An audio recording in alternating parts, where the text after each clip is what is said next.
7 o'clock. Call the meeting to order. I'm Grace Lesbrunz, Cascade Township Supervisor. Clerk Slater, please call the roll.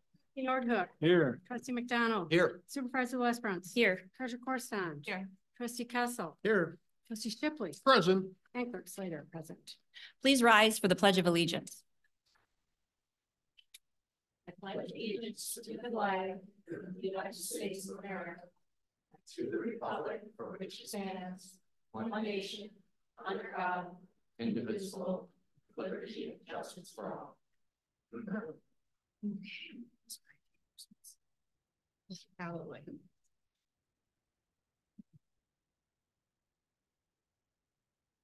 Is there a motion or discussion to approve tonight's agenda? Shipley makes motion to approve the agenda as presented for the evening. Support. It's a motion by Trustee Shipley, supported by Trustee Nordhook. All in favor? Aye. Opposed? Motion carried. Having no presentations this evening, now is the time for public comments on anything on tonight's agenda. That would include the master plan. As far as land use, it would also include a industrial site near the airport. Tax deferments, anything on tonight's agenda. And if you have comments, otherwise, we'll save those to the end. Commissioner Bruno, welcome. First time doing this. So I was compelled to come tonight to talk about Article 9060-2024, the resolution to approve the Township Master Plan. As a planning commissioner, I've been engaged with that. Apparently not as much as maybe as I should have, but it's vastly improved from where it was. I didn't start my clock either, so sorry. But there's still issues. At our last meeting, we approved it with pending changes to some of the graphics. The graphic artist was not available. So I took it upon myself to look at some of the graphics, knowing that you guys were going to approve it tonight. And a few things stood out to me. The future land use map, utility boundary has changed since we voted for it. Can you do page numbers too? Sure. So the utility boundary on page 55 of the master plan, not of the PDF. So you'll actually look for the number 55 printed on the paper. Okay. The utility boundary changed since we voted on it as a planning commission. That gave me pause because I would think what we send up to you should be what comes up to you. There was a discussion amongst members that we thought the boundary was maybe incorrect as shown at our meeting. And we closed saying, no, the boundary was correct and yet it changed. So that's one graphical issue. Two, the zoning type table, the first two columns are identical on page 63. I still don't understand a reason for that. I look back through the notes and I think there's a comment that that graphic is not to communicate anything. I didn't understand that answer. If the graphic's not communicating anything, I'm not sure why it's in there. The village area map, Heffron Farms is page 38. Heffron Farms, I believe, is part of Thornapple Center. Yet on there, it's shaded as not being part of Thornapple Center. That's all PUD 19, page 38. The watershed map, I've pointed this out, I think 3 times now. Cascade's not even on the map. There's Lowell, Caledonia, all the different townships, and it's in our master plan. And we can't manage to put the word Cascade on that watershed map on page 105. There's a flood map on page 107. It's zoomed in so far, you can only see kind of the Thornapple River. And I don't believe that's our major flooding river in the township. I believe it's the Grand River. And I believe that the major flooding is an AE zone and not an A. If you zoom out and you look at our previous flooding maps, we have it shown correctly. Into some minutia, but again, it's back to pictures. On page 18 and 19, if you look at the top of page 19, it talks about fires as a service to the community. And it's got a picture of the library. The page previous has a picture of the firehouse. It would be an easy swap.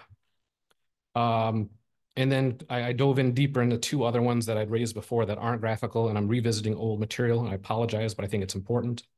On page 94, we go through this analysis, and it starts about 2 pages before and maybe goes a page after, but page 94 is the material part where we talk about housing. We talk about the age of the housing and who lives in the housing and all of that, but we never talk about new builds. Say it again. We never talk about new builds. we never talk about new housing coming into the market. And that should be easy to do, being we have our own building department. Does that mean my time is up? Hit the last one, just. Okay, and then just two last ones. The table of contents, if you go to page C, if you look at the section, I forgot to write down the number. It says goals, objectives, and strategies. Mhm. I think it's chapter 3, goals, objectives, and strategies. The subsection is goals. What happened to subsection strategies and objectives? It says there's 3 things coming, but I can't find the other 2 subchapters. Joe Engel is no longer a PC member on page B. And that summarizes my issues. So, okay. Thank you. Thank you for your time. So you have those written down so we can just like. I have them. I wrote it as myself as a text. I can forward it to you. Perfect, thank you. Thank you, Commissioner Bruno. Any other comments? Good or bad?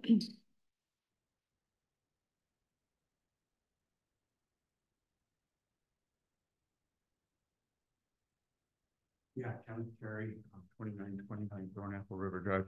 I wondered, I'm looking at the master plan on page 38, and I noticed that my neighbor's property, Jim Azar, and which used to be American Sampler, and Windsor Cottage are not included in the village proposed plan. Those properties were purchased as commercial properties, and yet I don't know whether they are being included in any of the future plans. Do you know? It's on page 38, right across from Les Tassel Park. We have to see, so we'll go over this. I'll make a note of it. Okay. Because he's kind of like the last guy you want mad at you. You know, I mean, making really. Decisions based on people getting mad at us. Well, We I look at it for zoning. I understand that, but his property is already commercial. And yet it doesn't show up as being included nor commercial. And the same thing goes for the old Windsor Cottage property. That shows up as not being included either. And I'm sure Dr. Erkman would be, you know, a little concerned about that. Okay. All right. Thank you. Thank you.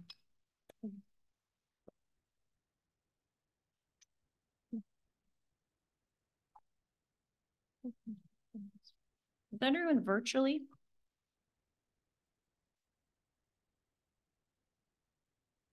But no comment.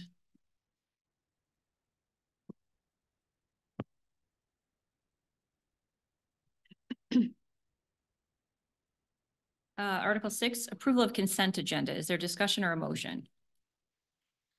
Shipley makes motion to approve the consent agenda as filed with this evening.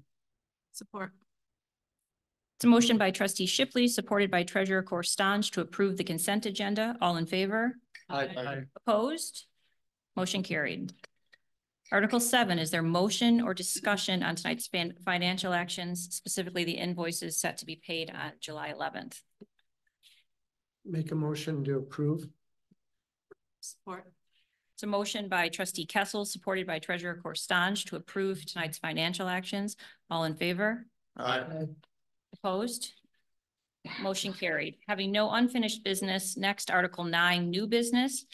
Item 055-2024. Approval of the contract for pedestrian improvements on the Cascade Road Bridge. This long anticipated project is ready to go.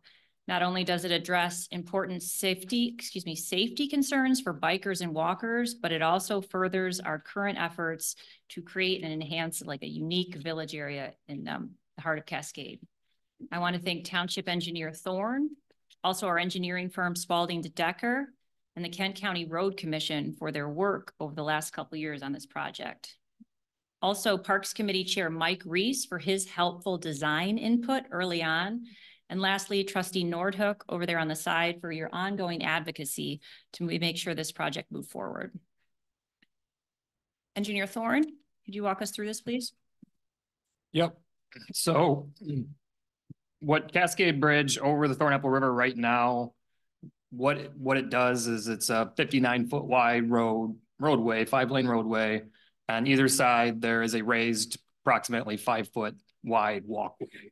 So the project was proposed as a safety project, the intention being to provide a vehicle-rated pedestrian barrier between the roadway and the pedestrian walkway, as well as to widen that pedestrian walkway to ease pedestrian travel across that bridge. So as part of this project, we were taking that 5-foot elevated walkway, and on the northeast side, or just the north side of the bridge, it's becoming an approximately 9-foot wide walkway. And on the opposite side, the south side, it'll be about a 7-foot wide walkway. It'll have a concrete and metal, it'll be a black painted brushed aluminum railing, vehicle rated barrier on the inside. On the outside, on the north side, there'll be an approximately 5.5-foot tall decorative fence.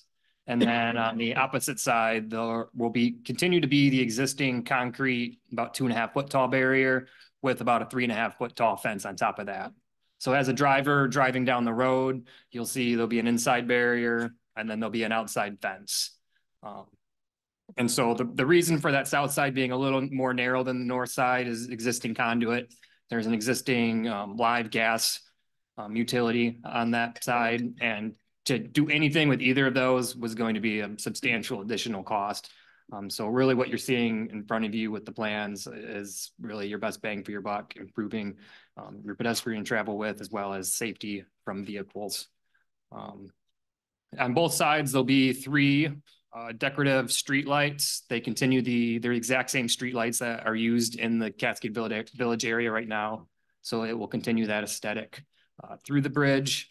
The railing I talked about, the fencing I talked about. OHM, who is currently also working on a village plan, they looked at the options that Spalding Decker had available to them. So they've had input into what those railing and those fencing options, the final versions were. So the idea being that the Cascade Village's bridge is going to be kind of an entry point into the Cascade Village. And as an additional benefit, you get the widened walkways and you get a narrower roadway as well. So the roadway is going from a 5-lane, 59-foot wide roadway to continue to be 5-lane, but 54-foot wide roadway. Hopefully, as a result, we see possibly slower speeds through there. Usually when you narrow a roadway, you see a little bit of a benefit that way. Other than that, they're just tying in the existing sidewalks will tie into the bridgeway. There'll be guardrail extended on both sides of the bridge. It's all MDOT standard. I know on the northwest side, guardrail will go through the existing Tuffy driveway. So actually it was a benefit to have acquired that property because it actually allowed us to design without what would have been we would have had to have requested a design exception to change that guardrail design to accommodate that driveway, but we don't need to anymore because we own the property. So everything else, we are salvaging brick. I know that the township already owns it's going to go between the sidewalk and that guardrail on the back of curb. So it'll be used to also kind of improve that aesthetic as you go over the bridge into the Cascade Village area. Other than that, I'm happy to ask questions, but it's fairly straightforward. There were 2 bidders. They were both fairly substantially over engineer's estimate. The project just over time as we've added items, namely, street lighting, really trying to get added width on both sides of the roadway, not just one. The price has just kind of ballooned a little bit, but very confident. And Davis Construction, who is the low bidder, they have on their schedule that they submitted 12 weeks maximum with a November 15th substantial completion date. So with approval today, they would, I know, having talked to Spalding Decker, they are confident, the contractor is, that they could procure materials in time and construct the bridge by that November 15 completion date. I have a question.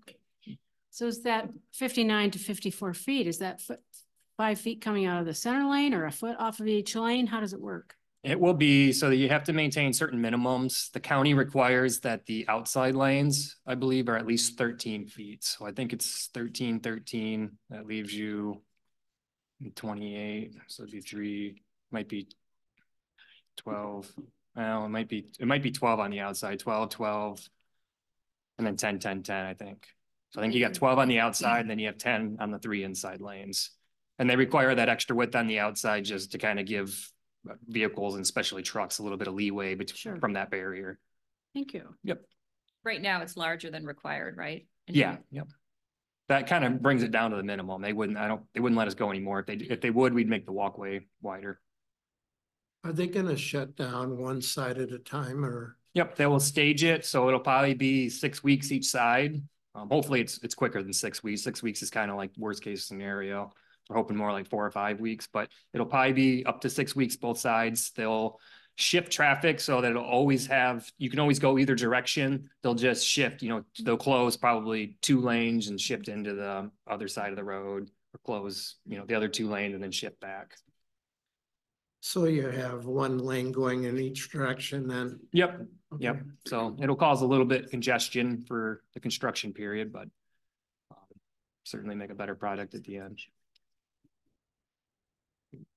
Eric, Yeah. Eric, we're all going to be comfortable with this because you've vetted it so well and marshaled it through. But a lot of people may ask, okay, we've got an oversight cost of $159,900 from Spalding to Decker for construction services to oversee. Could you just explain what some of the tasks are in that oversee position so we can everybody can feel comfortable with that expenditure?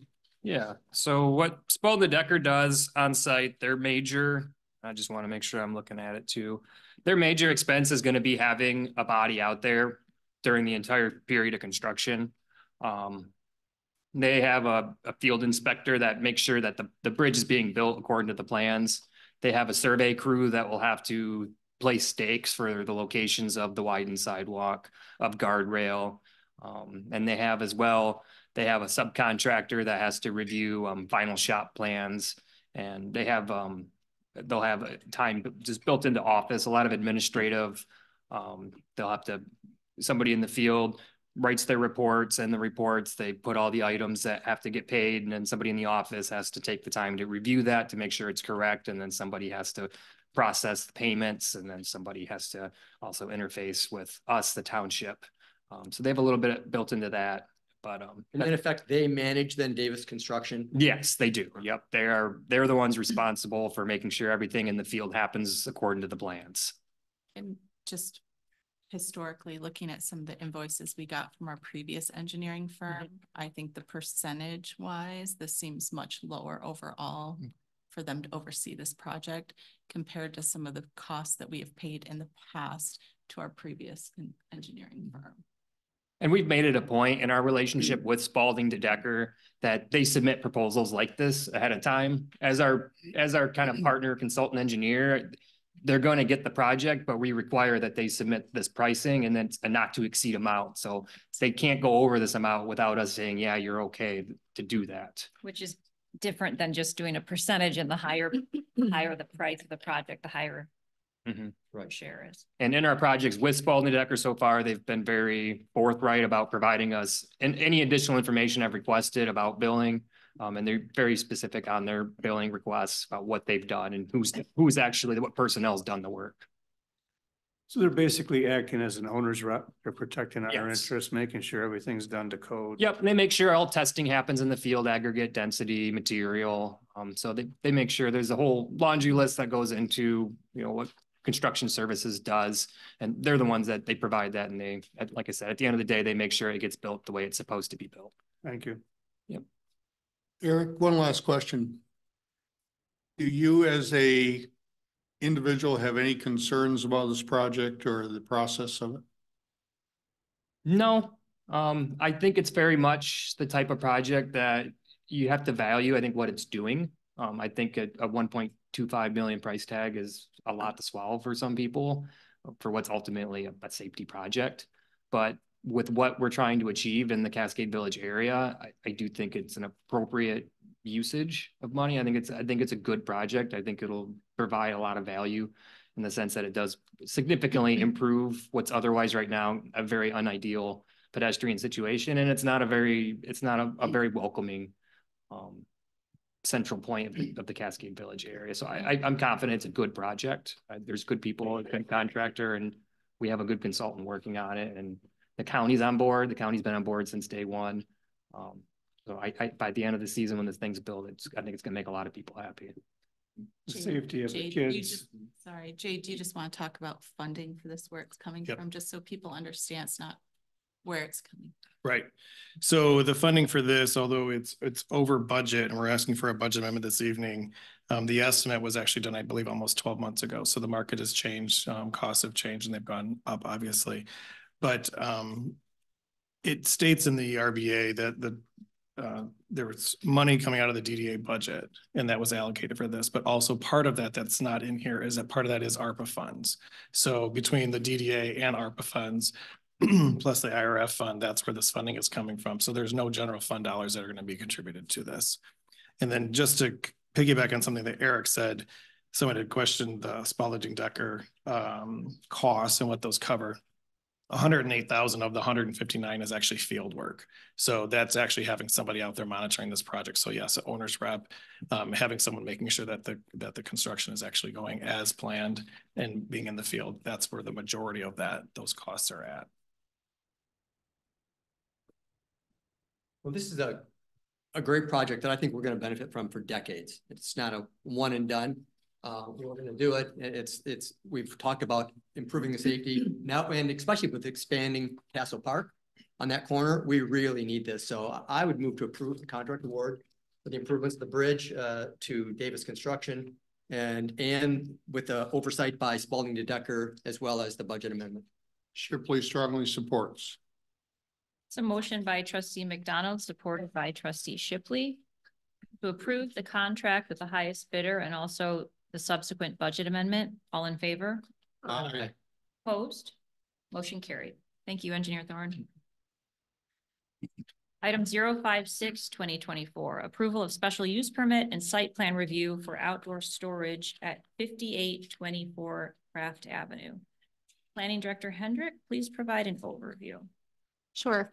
You'll see a detailed plan provided by the applicant in your staff review, so I'm not going to go through all the details of that, but I think considering that we have 3 items and this is the first one for this address, it's helpful to start with the site plan. So we've had this situation before. We had it for a daycare. We had a couple very minor things that have come to the board just because of the way that our zoning ordinance is written right now. So this is a new development.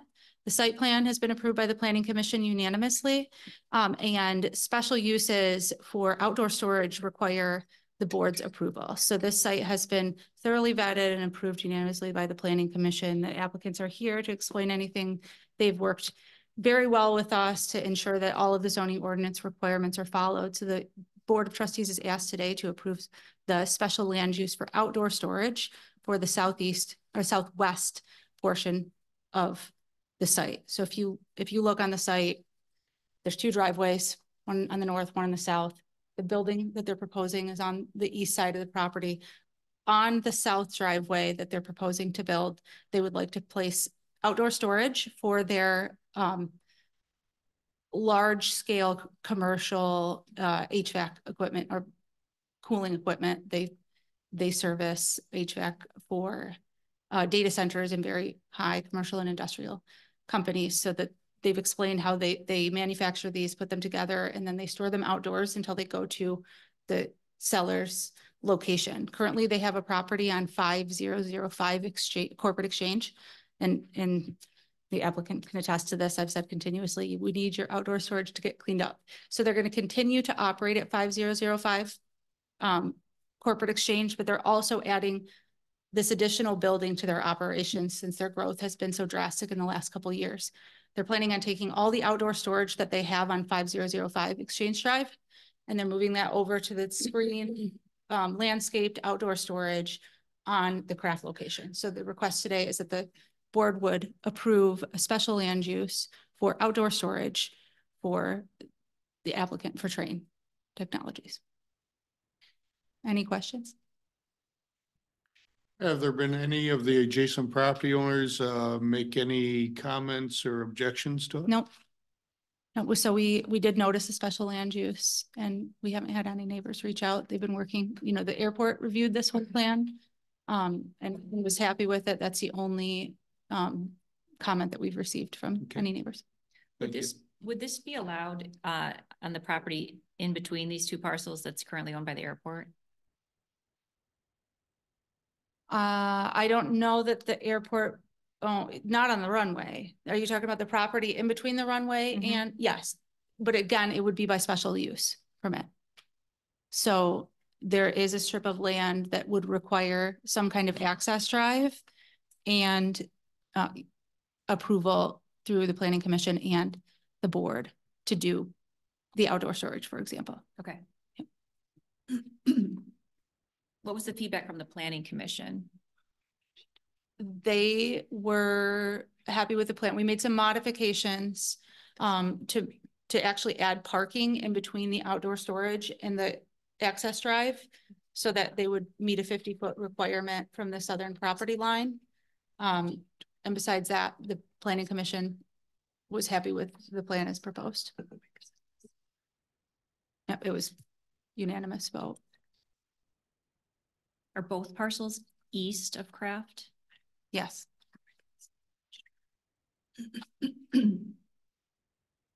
Further discussion, questions? Concerns? This falls right into good use of the commercial property down there. If it were trying to be on the edge of a residential area, then I might have some concerns, but down there, it's good use of it and it's good clean use of it as well. And they've been in Cascade Township for how long? 18 years. Yeah. I think that's important to note as well. Do the applicants have any more lands that potentially would be wrapped into this development to expand down the road?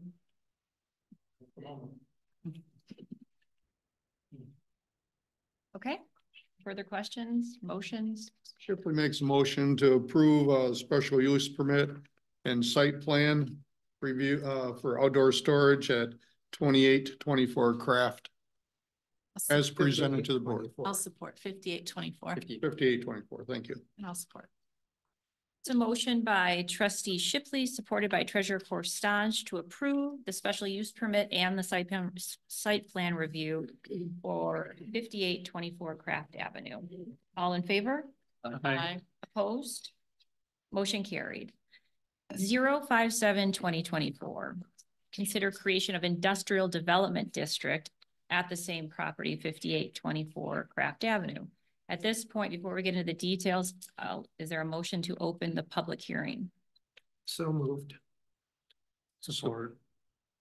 Motion by trustee Kessel, supported by trustee Nordhook to open public hearing. All in favor? Aye. Opposed? We are now in open session. Anyone wishing to comment on this particular agenda item is welcome. And if the applicants have anything to say or add, we would love to hear from them.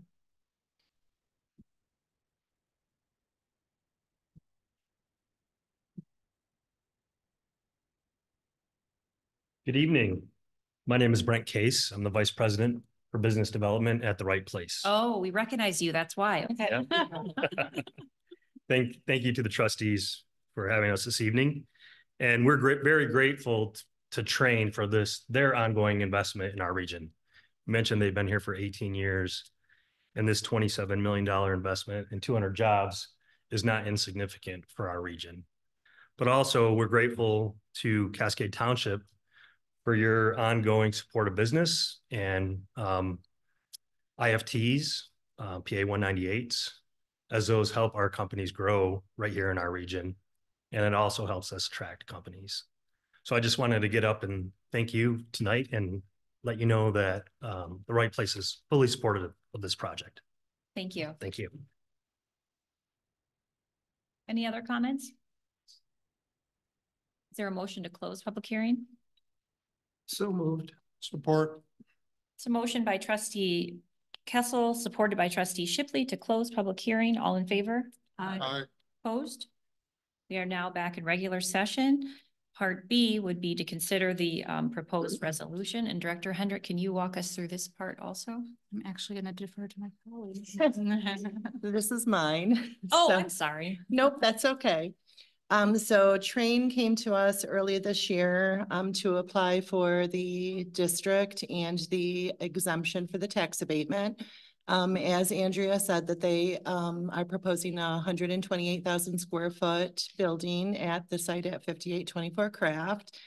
They are looking to bring in about 200 new employees at this site. Their business has been outpacing huge growth, and they want to stay in Cascade. So they came to us looking to ask for this abatement. Staff is recommending the granting of this district and the abatement for 12 years. Wait, are we talking, excuse me, just to make sure, can you differentiate for the? We're okay, we'll stick with the district right now. Yeah, but then also, can you explain why that's not, how it's related to the item before and the item after? So one of the, at least we the item are after. following the policy where they needed to go for site plan approval.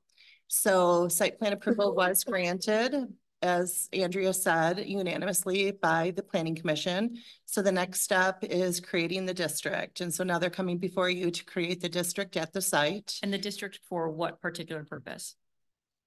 Zoning, tax? Tax abatements. Okay. For an industrial tax abatement. And so, as she said, they are looking to build 128,000 square foot building. It is going to be a light industrial facility plant for the production and assembly of HVAC equipment. They're looking at investing just under $10 million on property.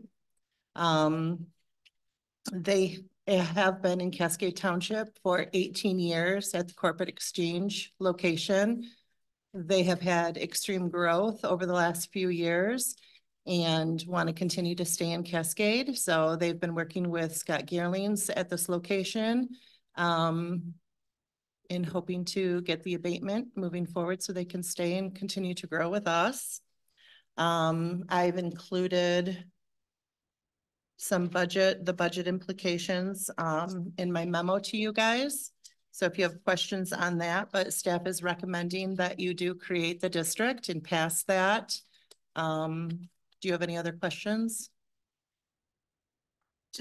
I just have clarifying things. I know the answers, I think, to most of these, but I want to make sure everybody else understands. Yep.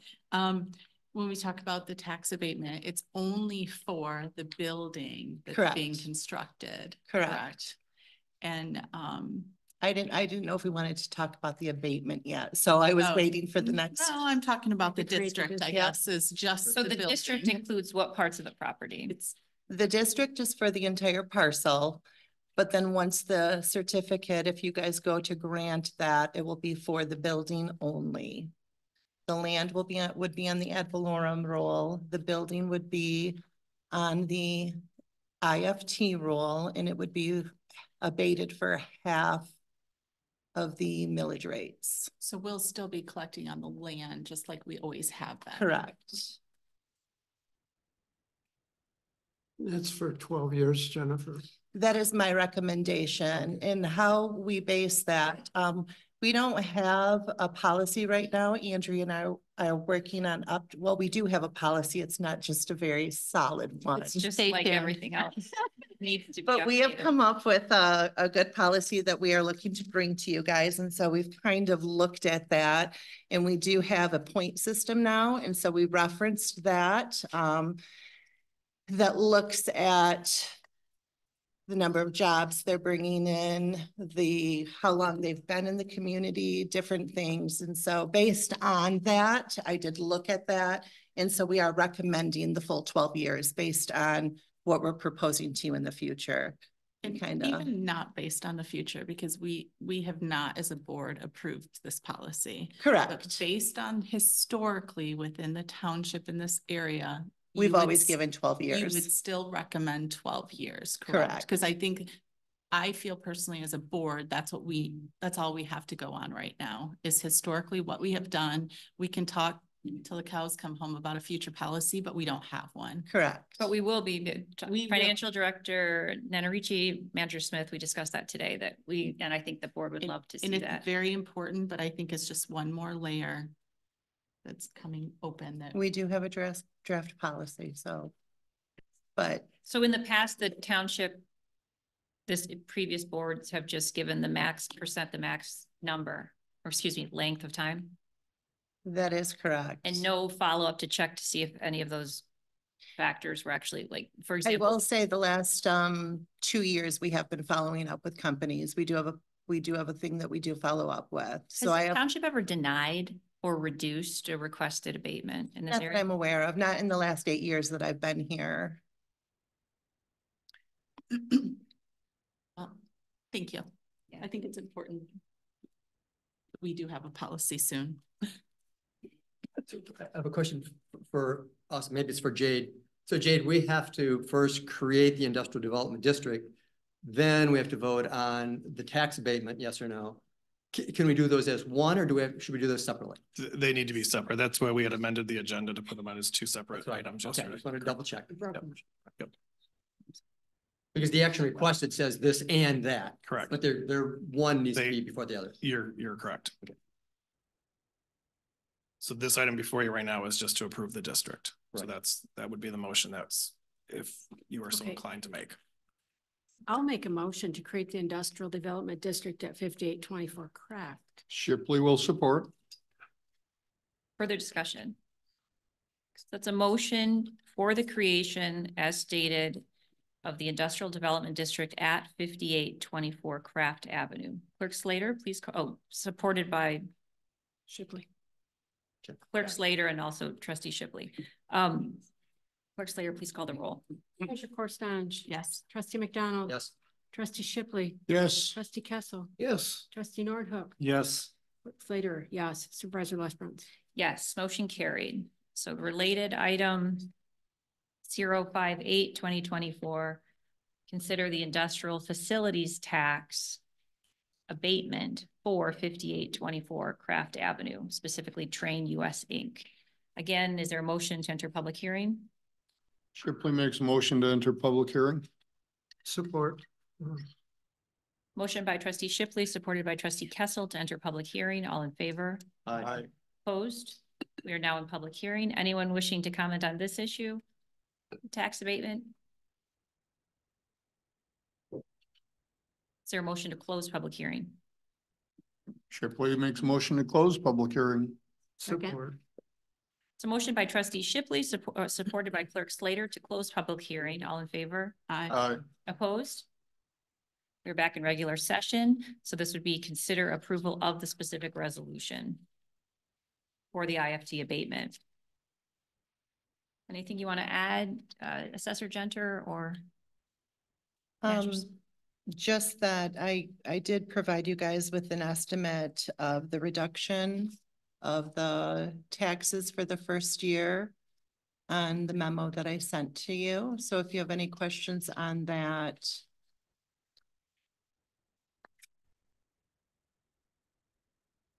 Is it accurate to say, just for the public who hasn't looked at the memo? It's in the packet. Is it accurate to say though that granting this IFT in this case would have a minimal effect on the township revenue? It would have a minimal effect on the township revenue, yes. And it wouldn't change what we currently get because it is a future building. Correct.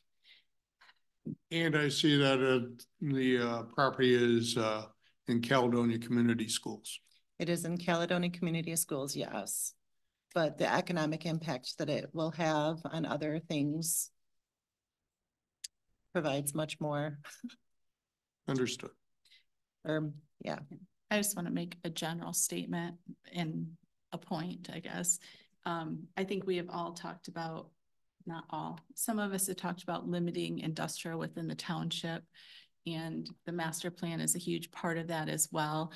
This falls within our industrial master plan area and where we are planning and where we think it's appropriate to have industrial within the township. And I think that's important for people to understand as well, that I know you have heard us talk about limiting industrial and not wanting growth on the east side of the airport. This is on the west side of the airport. This is in a current industrial area. And I just think it's important for people to understand that. And to the treasurer's point also, it's an incentive for people to consider that over trying to develop outside of the industrial and commercial area. Yep. Good point. It's right on the edge. So this is the right kind of growth in the right area. And this is the hot topic of what kind of growth and where in Cascade Township. And with the airport's desire and push to move that industrial, to make the Kentwood West Side, you know, that natural push that would happen to become industrial. I just wanted to be extra careful that if we want to be Cascade Township, a high-end residential or a sought-after residential community that's got great schools and public safety, then we have to proactively leave that buffer zone. So I think this is great on a case-by-case basis. I really want to see the policy. I'm really thankful that our new financial director and our new manager are on top of that and saw the need for that. So I support this one, but I like that we're no longer just rubber stamping it or buying the whole, all growth is good, because if our bread and butter is residential property taxes, which it is 72%, 22% commercial, so that's shops, that kind of stuff, only 6% is industrial. So we are very pro growth in the right kind of places, but we're not going to buy that, you know, grow just to grow and allow that industrial to inch over into areas where it would negatively affect residential property values, which is the base of Cascade Township and who we are.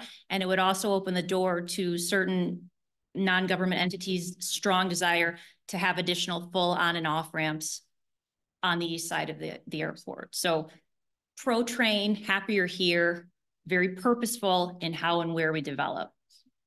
You guys are right on the edge, and we're happy you're a good company, because if you weren't, I'd be fine cutting you. But that being said, we're very happy to have you in Cascade. Just don't go any more east. Stay where you're at. You can redevelop, but we like the fields. We like how you drive in and it looks different than Kentwood and Wyoming. So on that note, further discussion? I make a motion to approve the IFT abatement for 5824 Craft. And Shipley supports. So motion by trustee Kessel, supported by trustee Shipley, to approve the industrial facilities tax abatement for 5824 Craft Avenue as presented. Clerk Slater, please call the roll.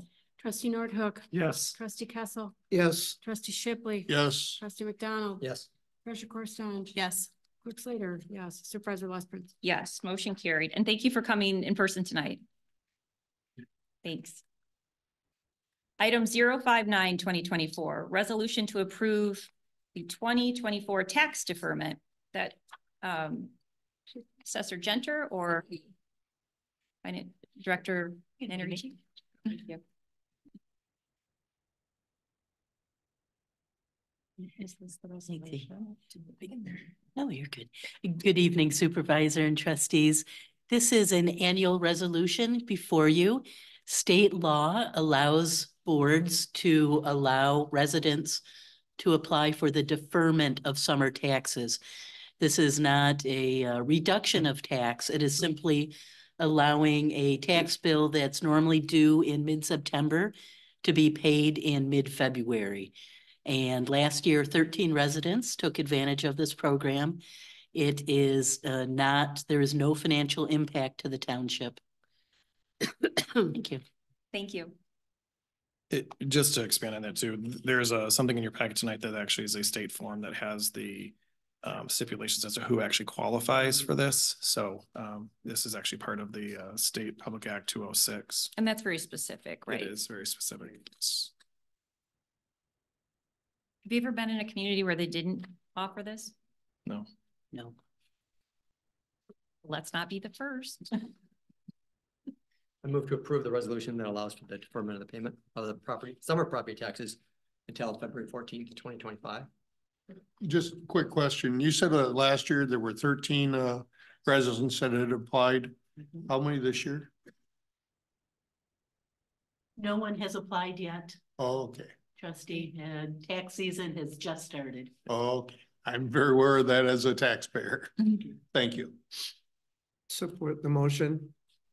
It's a motion by trustee McDonald, supported by trustee Kessel, to approve the 2024 tax deferment. Clerk Slater, please call the roll. Trustee Kessel. Yes. Trustee Nordhook. Yes. Treasurer Coruscant. Yes.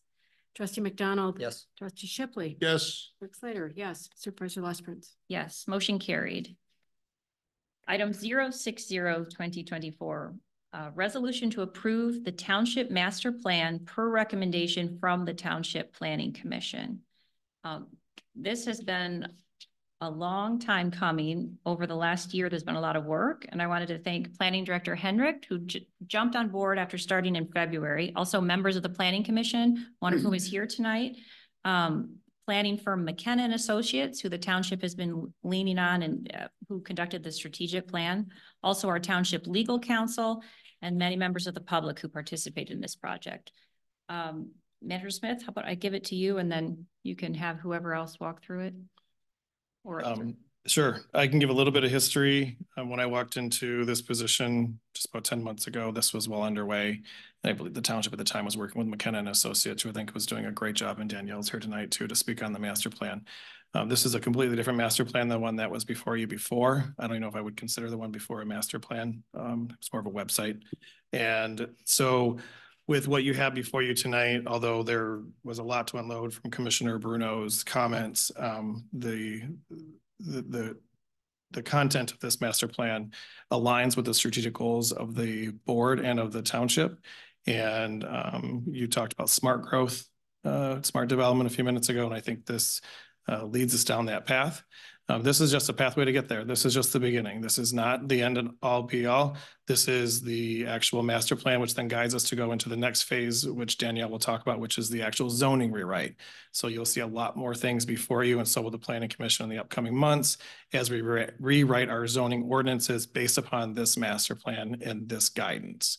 So I think that's all that I have, and I'll hand it over to Andrea and to Danielle if they have more to add. Yeah, I think, we kind of have, Member Bruno did send me the comments. I just want to say a lot of this was voted, 6-1 by the Planning Commission. So some of this stuff was brought up at Planning Commission. I think I'll let Danielle kind of run through things. And if you guys have questions about some of the comments that Member Bruno said, we can address them one by one. That's okay. I would like, at some point, I would like to hit each one person. Okay, you want to give the intro and then we'll do that. Yeah, thank you. Nice to see you guys again. Just a quick refresher. I'm Danielle Bouchard. I've been working with the township for a couple of years now on the strategic plan, then subsequently the master plan, and then zoning recommendations from there. I think that it was kind of very well summarized that the key themes and overall highlights of this master plan is first and foremost preservation of the township's existing neighborhood character, the township's existing green spaces, and the township's existing rural areas and open spaces, while also simultaneously supporting redevelopment of areas that are appropriate for such type of development, such as 28th Street or the Star Glenwood area, or kind of revitalizing some perhaps aging office parks and so forth.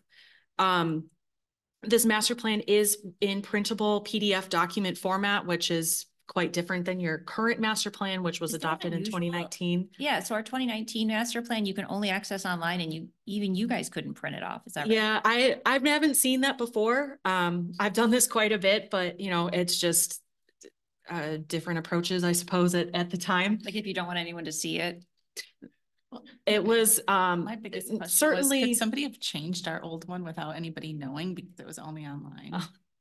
I guess it depends on who had the domain for that. I don't know if you guys did. That was more my concern, that we could never print it to ever say something changed within it. It was just bizarre. And there was no meat to it other than when you looked at it, and it prioritized industrial development along the eastern part of the airport.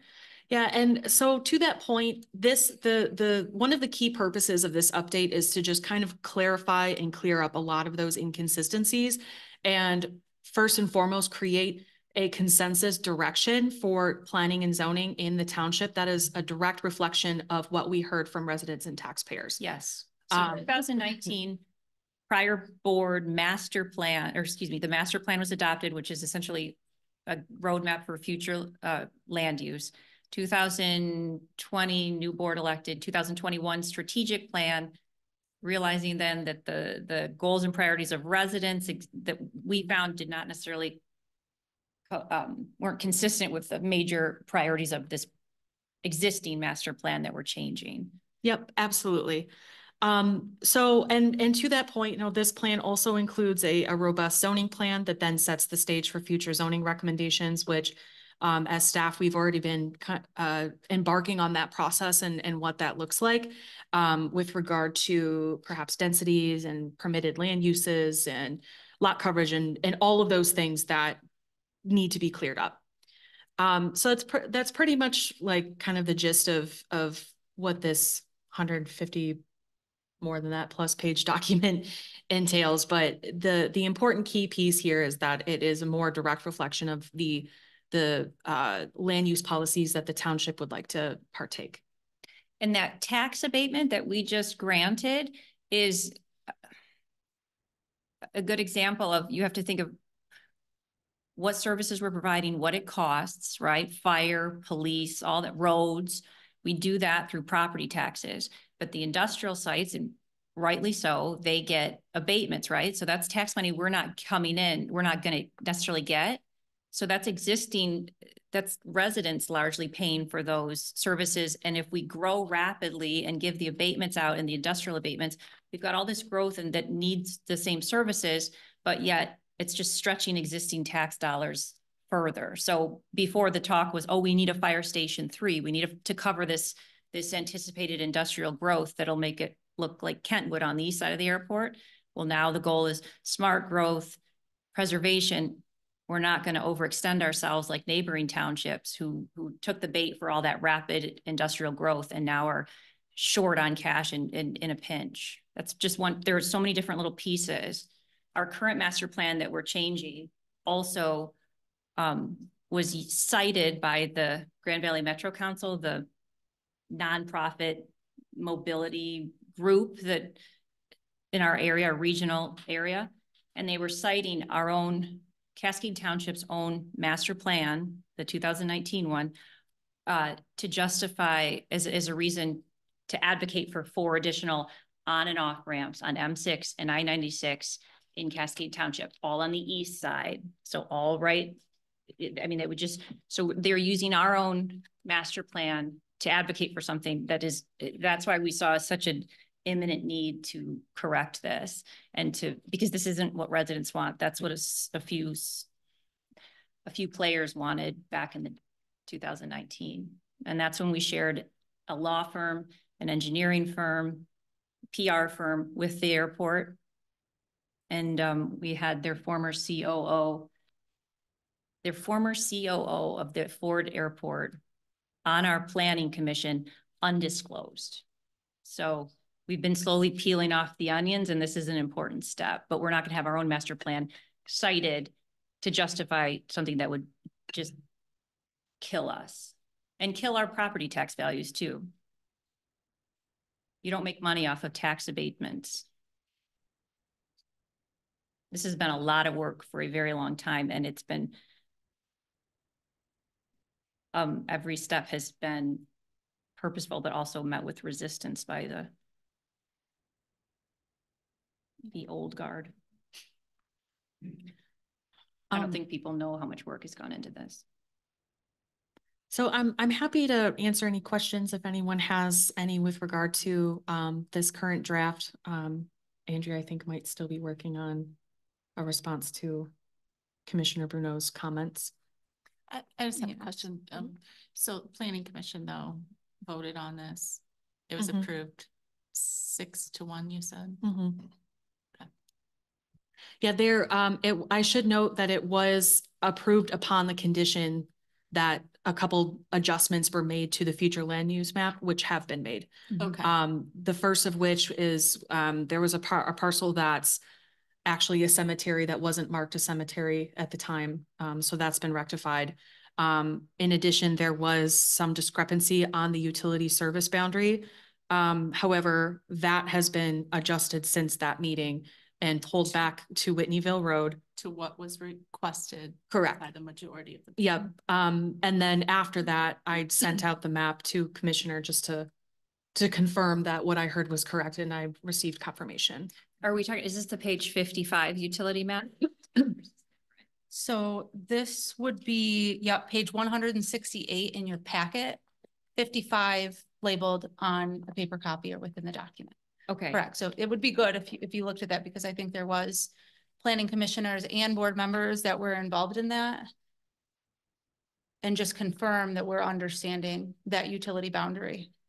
Is it, so the problem with our existing 2019 master plan is that it prioritized extending utilities along that eastern part of the airport south of where they're existing, not into PFAS neighborhoods or other places like that, but specifically to spur on the industrial growth. So that would be my concern, is that we've pulled that back.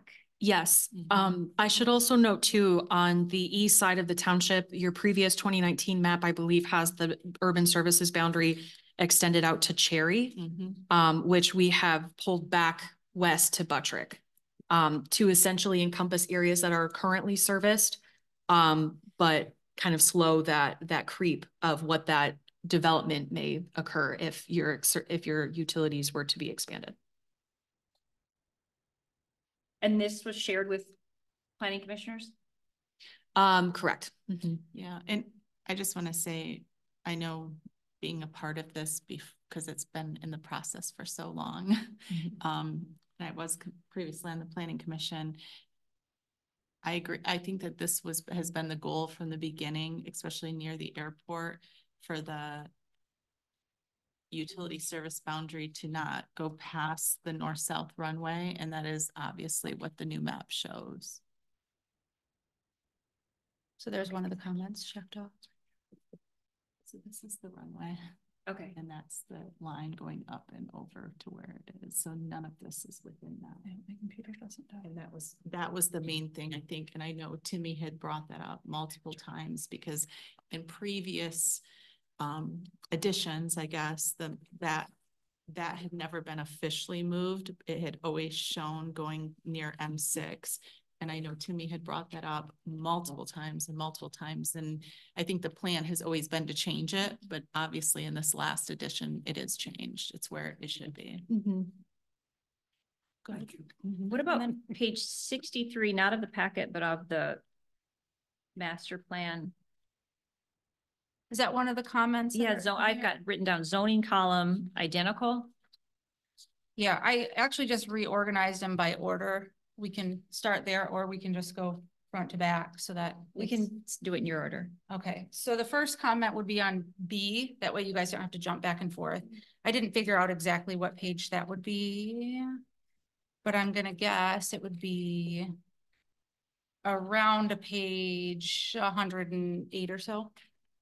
So the packet. Yeah, the beginning is labeled with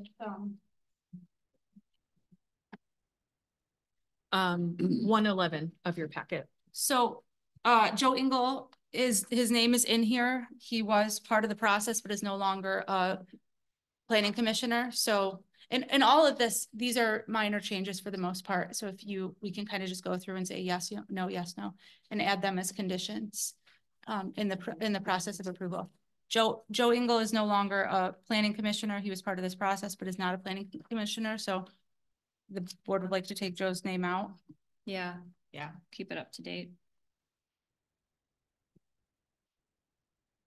I mean, technically, Treasurer Corstage was on the planning commission when this started too. Okay. So before coming treasurer, so just to keep it consistent. Yep. The next one is ordering comments. So then the next page, C, table of contents shows chapter 2, goals, objectives, and strategies. Goals is addressed as a subsection, but what happened to objectives and strategies? I can jump into that one.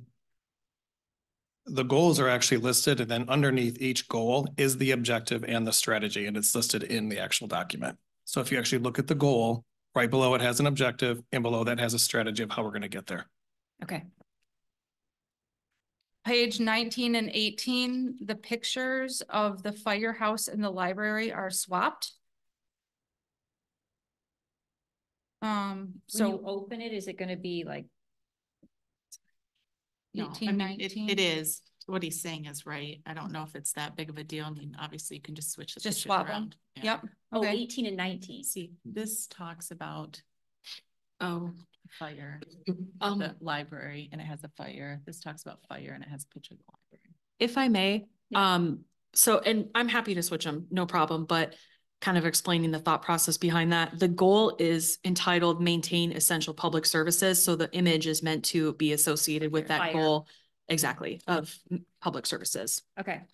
And then the library. Same. but happy to switch them. That's easy. Essential public services being fire. I'm fine with keeping it, but other members on the board. I could care less. Scroll- What pictures on what scroll. page? Same. Sorry. Okay, so scratch that one. Scratch the first comment. Page 38, village area map.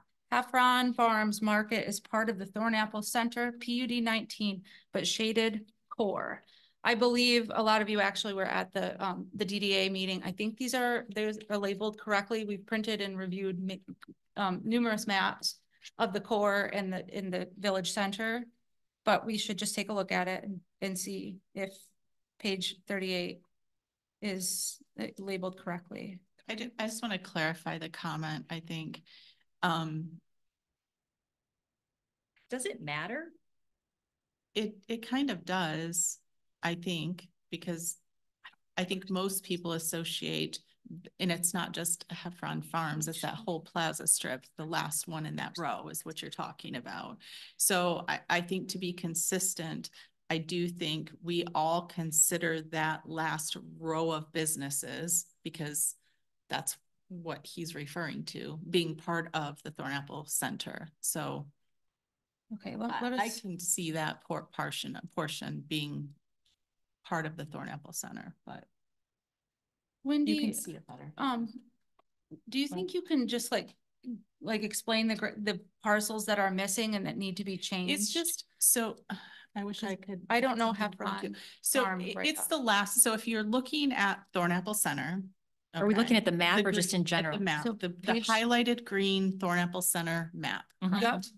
If you look at the red portion of Cascade Village core that Off to the cuts right. up to that, like this, Yep, right here in that little a budding section. cascade, that little square. Nope, it's Oh. not a budding cascade. It's above that. It's the Okay. one that goes into the Plaza Center. It's right here. Old Village dead ends. Yeah. Why did we allow that? But we did. Yeah, so I just think it was an oversight. I just think it was an oversight that it wasn't included in the section. So here. You want me to come over? So technically Sorry. the pink part, Cascade. Do you see? Yeah, I see. it. So, but I just am Because not it is sure what. part of. Okay. So that should be Thornapple Center rather than. Yeah, so that little section should Okay. be not pink or whatever color that is. It should be green. 'Cause Part if you- of If you Thornapple go out there and Center. walk it, it's part of the Thornapple Center. Okay. It's obvious, it's consistent with that So- whole other section. Just here. Which is funny because our, so yes, does that make sense? Yeah. Just turn it green. It's, I think it was just an oversight in the map. So for the motion, we're gonna say 3809, what's the address?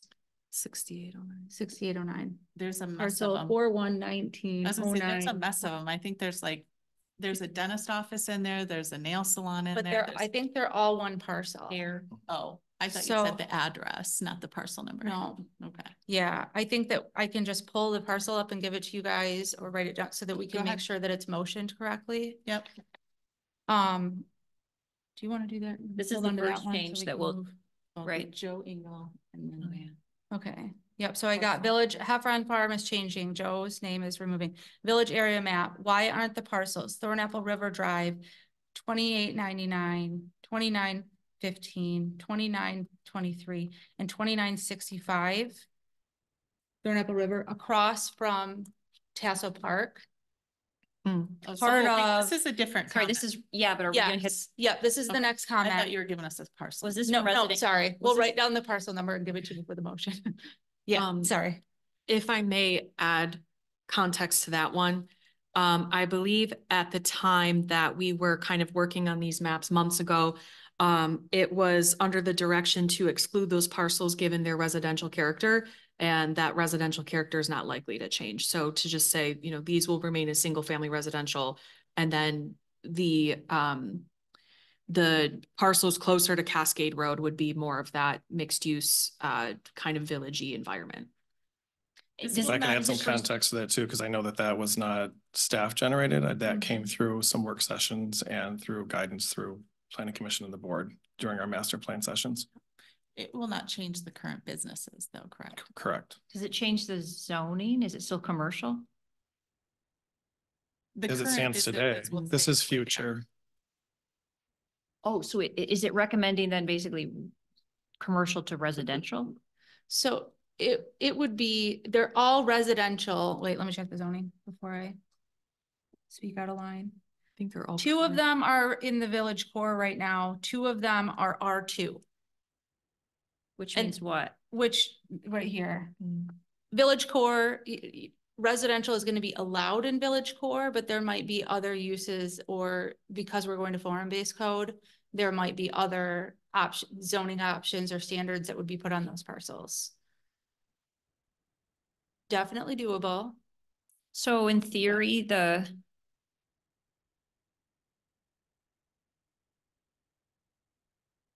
I'm not quite following the, I have a comment. You're talking about those two shops that are residential? They were designed originally built as residential buildings, but from my understanding of those parcels, they are shops, but they're kind of just storage. They could change it back to a house at any moment. Yes. in theory, could we have, so I know there was discussion about this in the past. And so it might be confusing. I know you're based on what was previously discussed. Restaurant, or as Tassel Park, as Tassel Park is improved, and could it become, are we still allowing ourselves wiggle room if you would be going against the future land use map? So I think in this particular case, there are, I think, two ways we could go about it. The first of which, those two parcels that are at Cascade Road and Thornapple River, like those first two, could just revert as to part of the village core, given that they're current commercial businesses. We could say, let's just include them in the core and then exclude the residential parcels that are further west of those. Alternatively, you know, as zoning amendments and the zoning map subsequently would be subject to change once the new zoning ordinance comes through. Oftentimes things aren't exactly apples to apples, like, because there are things that change, there are more conversations that happen, there are, you know, new things that come to play. So as long as the general intent is there, it's not like the township is going to get sued because two parcels, you know, happen to be used for commercial that maybe are planned for residential. Does that make sense? Because so essentially what would have to happen is that the township would just have to have a clear public record saying, these are the decisions that we made when it came down to amending the zoning map. We made this part of the village, but as the master plan says residential, that's not gonna hold up the process, is what I'm getting at. But since we're at it right now, I would say, let's just change those two. I would recommend changing those two parcels. Okay, let's do that. And it's ultimately a policy decision if you want to change all four at this point. And Member Bruno is not the only commissioner that said, hey, that, you know, why aren't we considering that?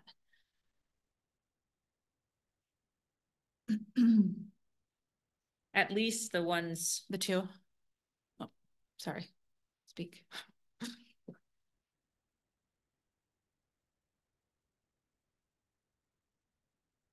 I think you've got to come up with a good resolution. And I think as Jade points out, this is a policy guiding document. It's articulating a vision. It's not hard and fast, as you just pointed out. You know, we can have some flexibility in here, but I just think, as I think that Grace is pointing out, we just like to clarify these parcels to make sure they fall in the right area in the vision. So you're wanting to revert this map back to the current future land use map, because that's how it is indicated currently today. As those four parcels as part of the village? Two the parcels. two. Okay. And we'll pull up the parcel numbers too, Okay. because I think that one of our flaws has been not including parcel numbers when we do things like this. This one's pretty clear though. Yeah. And we do have that, so that's the existing one, Jade? Yes. Okay. Yeah, let's go ahead and do that tonight. Sure. Thank you. All right, next. Utility boundary, we already discussed, so I'll move over that one. Zoning type table from page 63 as labeled on the master plan. Daniel, I think this is your baby, so I'll let you explain. I think this graphic is meant to explain different types of zoning policy. And there's 4 different graphics, and it shows the core of how each zoning policy works, or zoning tool. Sorry, and No, trying to ramble while she finds. That is I'm a not good at good jokes. synopsis. So that graphic is meant to more or less illustrate how different zoning mechanisms are achieved and how they achieve the built environment that is desired. So you have your conventional districts that are your current zoning, what you have now, R1, R2, so forth, where you regulate based on your land use. And then your site development standards such as lighting, landscaping, signage come secondary to your land uses. So what that graphic is meant to illustrate is to say, this is how conventional zoning works with a higher emphasis on land use and lower emphasis on site development standards. But with the Cascade Village area, including the Village Core, Old 28th Street, Thornapple Plaza, and the Village Fringe, the idea there is to kind of flip that on its head and have a higher emphasis on building and site design standard and a lower emphasis on specific land uses through what is called a form-based code. So a form-based code in this sense would essentially operate as what is referred to as a building types code, where the land uses and the zoning would be regulated through basically what your building looks like as a higher emphasis rather than what it's used for. So that's in a nutshell what that graphic explains, and how there's kind of hybrid versions of both ends of the spectrum. But because this is the only area within Cascade that would have this like extremely robust building and site design standard, that we would then refer to that as like a hybrid code where you have some conventional districts and then some form-based districts. Is it fair to say then that this helps ensure that we don't get like a Tommy's Car Wash right where the gathering place is? It would say maybe a car wash would be a permitted use, which it probably wouldn't, but let's say hypothetically, but it would have to look like this. And you can't have any Applebee's, let's say, could come in, but you have to build your building to look like the way we want it. Otherwise, don't come. The Domino's Pizza right by D&W would not be able to look like a Domino's Pizza if it were in the Cascade Center. Correct. Mm-hmm. And that's what we're going for, is to stop that 28th Street commercial strip mall sprawl. Mm-hmm. That helps. Yep. No, this is good. It's clever. It's complicated, but it's needed. This is something that developers actually understand. Yes. We've actually had conversations with Yes, some I don't developers understand that will look at this and go, okay, if I want to do anything in the core area, it's going to be form-based code. They're going to flip to the form-based code of our zoning, and it's going to have all of the specifications as to what it takes and what they need to do to meet those requirements. So they may not like it, but at least it's in front of them and there's no surprises or Some actually do like it. the ones we want. Okay, next. Okay, let's keep going. Move down to page 75. So I just deleted we're not integrating that comment. Correct? Yeah. Okay, future, wait, where am I? Parks and target maps on page 75. Some parks are missing labels. And if significant to not warrant naming, then why are we targeting yet more parks? Sorry, I'm trying to. I can jump in on that one because there's one that's actually pretty relevant right now that's indicated on here. We're targeting at some areas because they may become vacant, as have a particular property with the school district that the township's interested in. It's highlighted in here, but at the time of the creation of this map, it wasn't known if that was going to be vacant or not. So again, in the future, if there was a particular property that became available, it would be something we want to target, whether it was named or not. I'm okay with not showing all our cards, because as soon as potential private sellers get wind of that the townships, I mean, the price only goes up if you know you've got the township looking at your property. I should also note too, that this map was vetted by the Township Parks Director as well.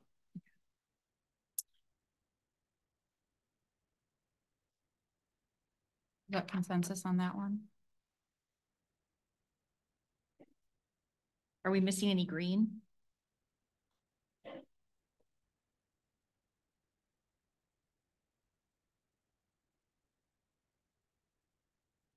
That's fine with me if everyone's all right. I don't.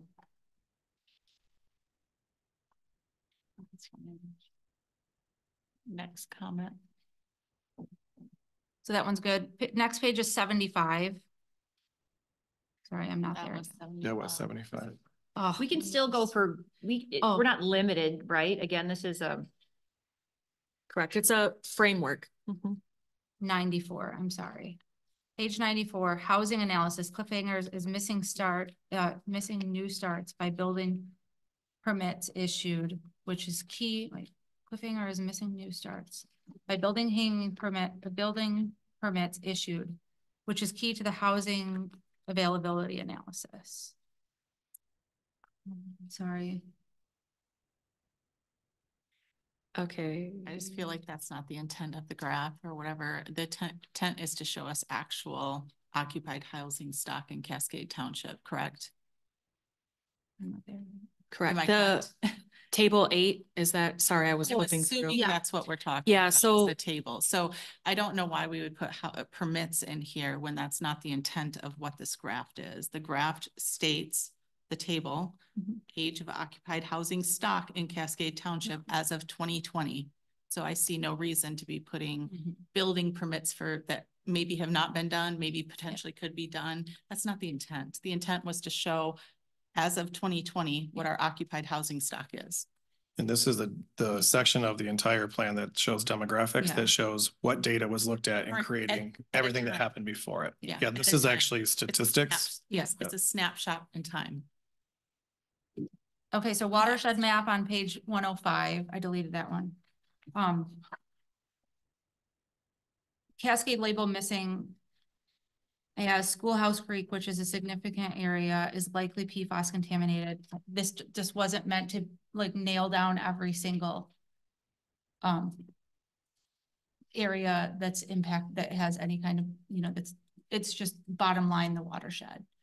I don't think it was meant to nail down the specifics of each creek. Did we, and river within. This is actually, I'm sorry, go ahead. No, go ahead. It's not. I was just saying, this is from the Kent Conservation District. We didn't generate this. This is data. Conservation District left us out, but we're not taking it personally. I mean, I see we're not in here. Well, it's just not specifically labeled as Yeah, Cascade. we're there. the watersheds are there. Right. The content is there. Yeah. I don't want to mess with their map. Yeah, so this image was more or less to just kind of be a corresponding image to the last paragraph of page 105, which just basically states the township is in the Grand River watershed as designated by the Conservation District, which is where that map derives from. Okay. Or that image derives from. Last one is 2 pages later on 107, missing zone AE for the flood map. I think this is probably a similar conversation to what we just expressed there. Yeah, so this is a snapshot of the FEMA website. You just kind of plug in an area, and this was more or less just meant to be an image screenshot that illustrates potential flood areas around the river. But again, it's not meant to be a full analysis or, comprehensive map outlining all of the flood zones within the township, but it just simply just a corresponding image with the text, with the narrative. Image example, if you will. This is actually also a snap in time because as FEMA, I forget the frequency, maybe Danielle, they update their floodplain maps on a regular basis. So this map is good as of February 23rd, 2023 and reflects the floodplains at that point. Moving forward, if they deem that they need to redo this, then they will actually redo that FEMA map And we get notification of that as a municipality as well at that time. And then we make development decisions based upon that from stormwater runoff and where you can and cannot develop. And the Grand River is the cutoff between Ada and Cascade Townships, right? Mhm. Or for part of it, the border? Yes. Well, I think the township goes a little bit further north. Yeah, it just Yes. depends on Just where for- you're at. Yeah, just for a section. I should also note too that with the FEMA website maps, like if I were to have zoomed out on township wide, all of the data wouldn't be visible. So that's another reason why you kind of see a zoomed in image here. Again, it's just meant to be an image example, not necessarily intended to demonstrate a specific point. It's a corresponding image with text. Which is why sometimes you see captions and sometimes you don't, because sometimes the images are important to the overall vision and the overall picture, and sometimes images are just images. So that's all of them. Based on your feedback, that would be removing Joe Ingles' name from the planning commission, changing the parcel 411909451058 from village, where is it? From core to Thornapple Center. Did I say that right? Yes. Okay, changing parcels 411916201029 and parcels 41. I said everyone.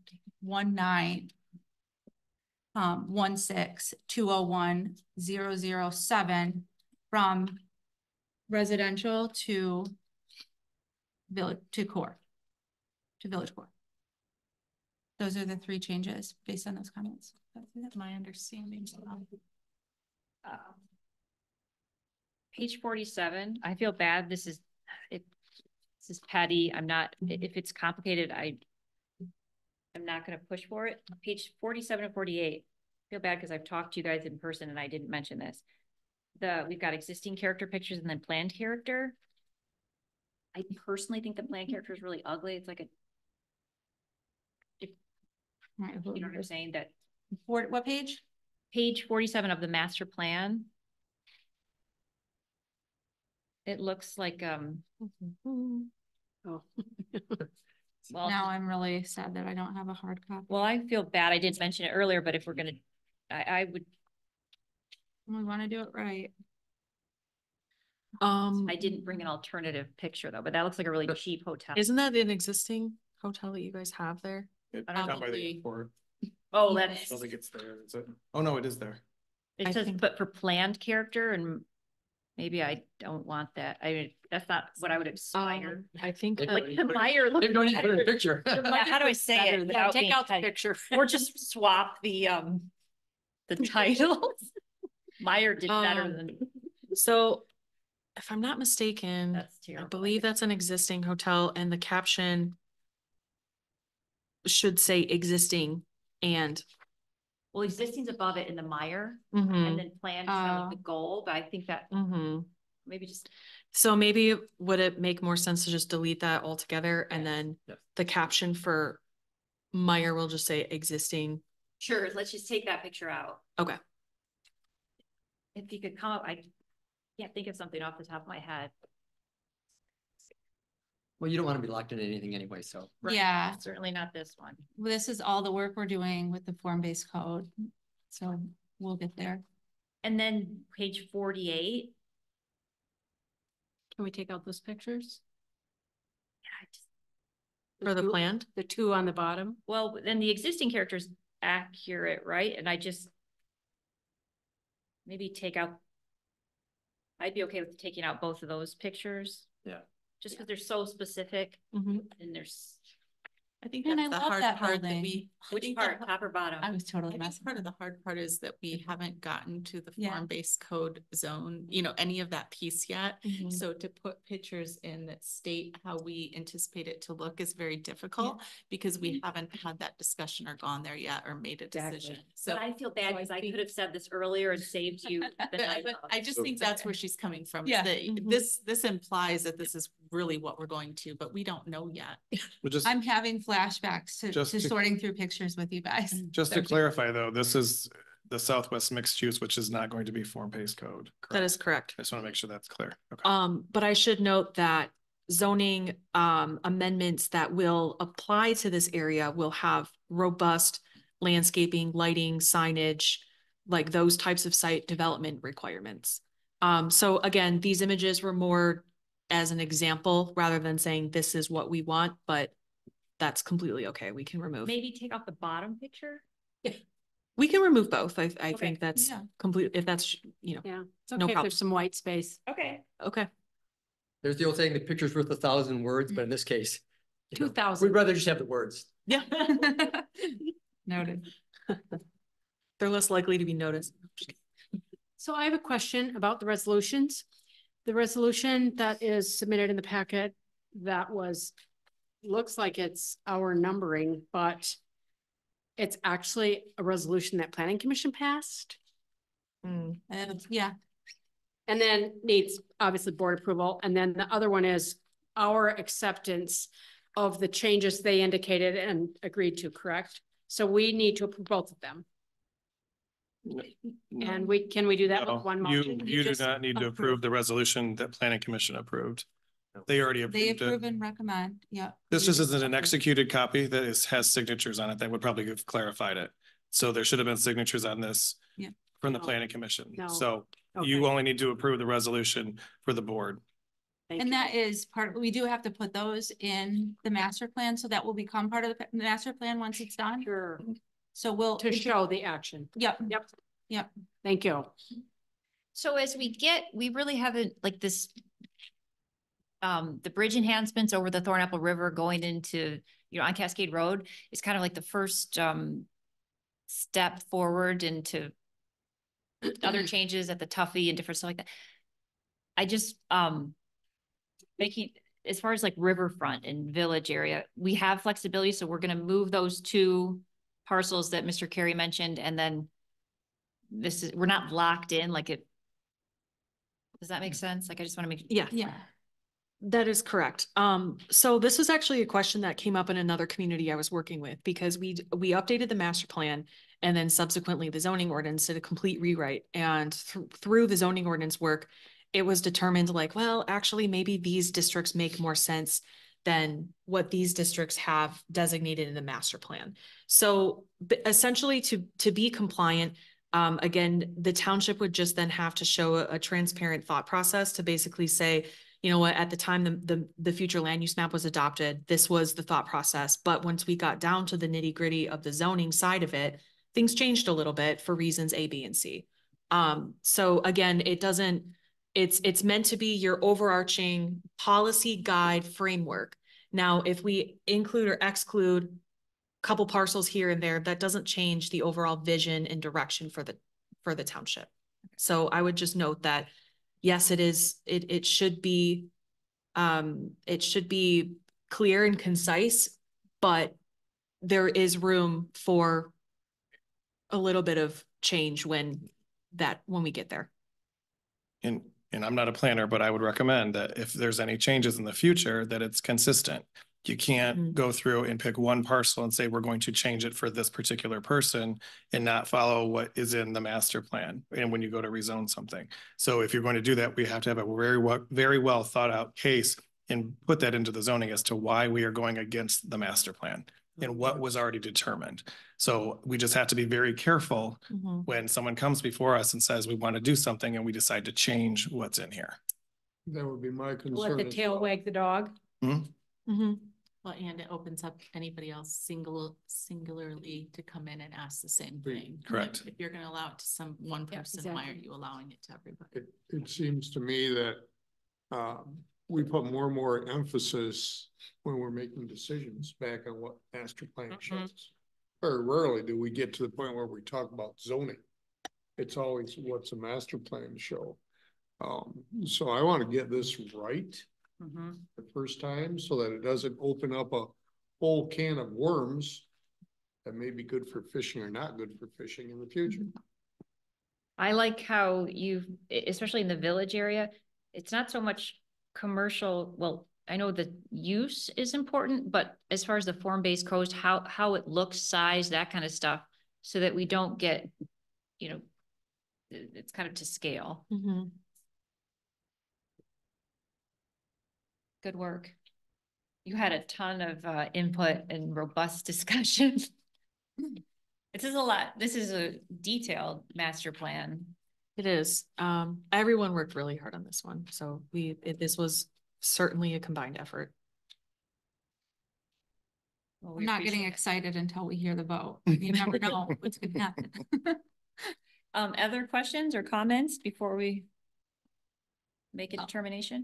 Just a quick comment from my perspective, being somewhat new and everybody else is new over at the table as well. This was probably one of the most complex master plan processes that I've seen a community go through. So I just want to thank everybody, especially staff, new staff coming in and getting acquainted with their new roles, what Cascade's all about, and then also implementing this at the same time, because I think that says a lot about, you know, the dedication that they actually have to get this right and to make sure that it is reflective of the strategic plan and the direction that the township really wants to go.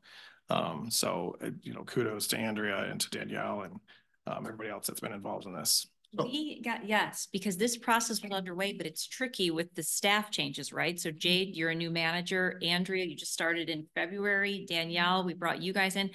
So not only are we having new people to implement all this stuff, but at the same time, this was getting done while we did that. So we really appreciate it. That's not only were you new and learning the job, you were still like, it's not like you guys got the job under and now we're going to, you know, work on the master plan.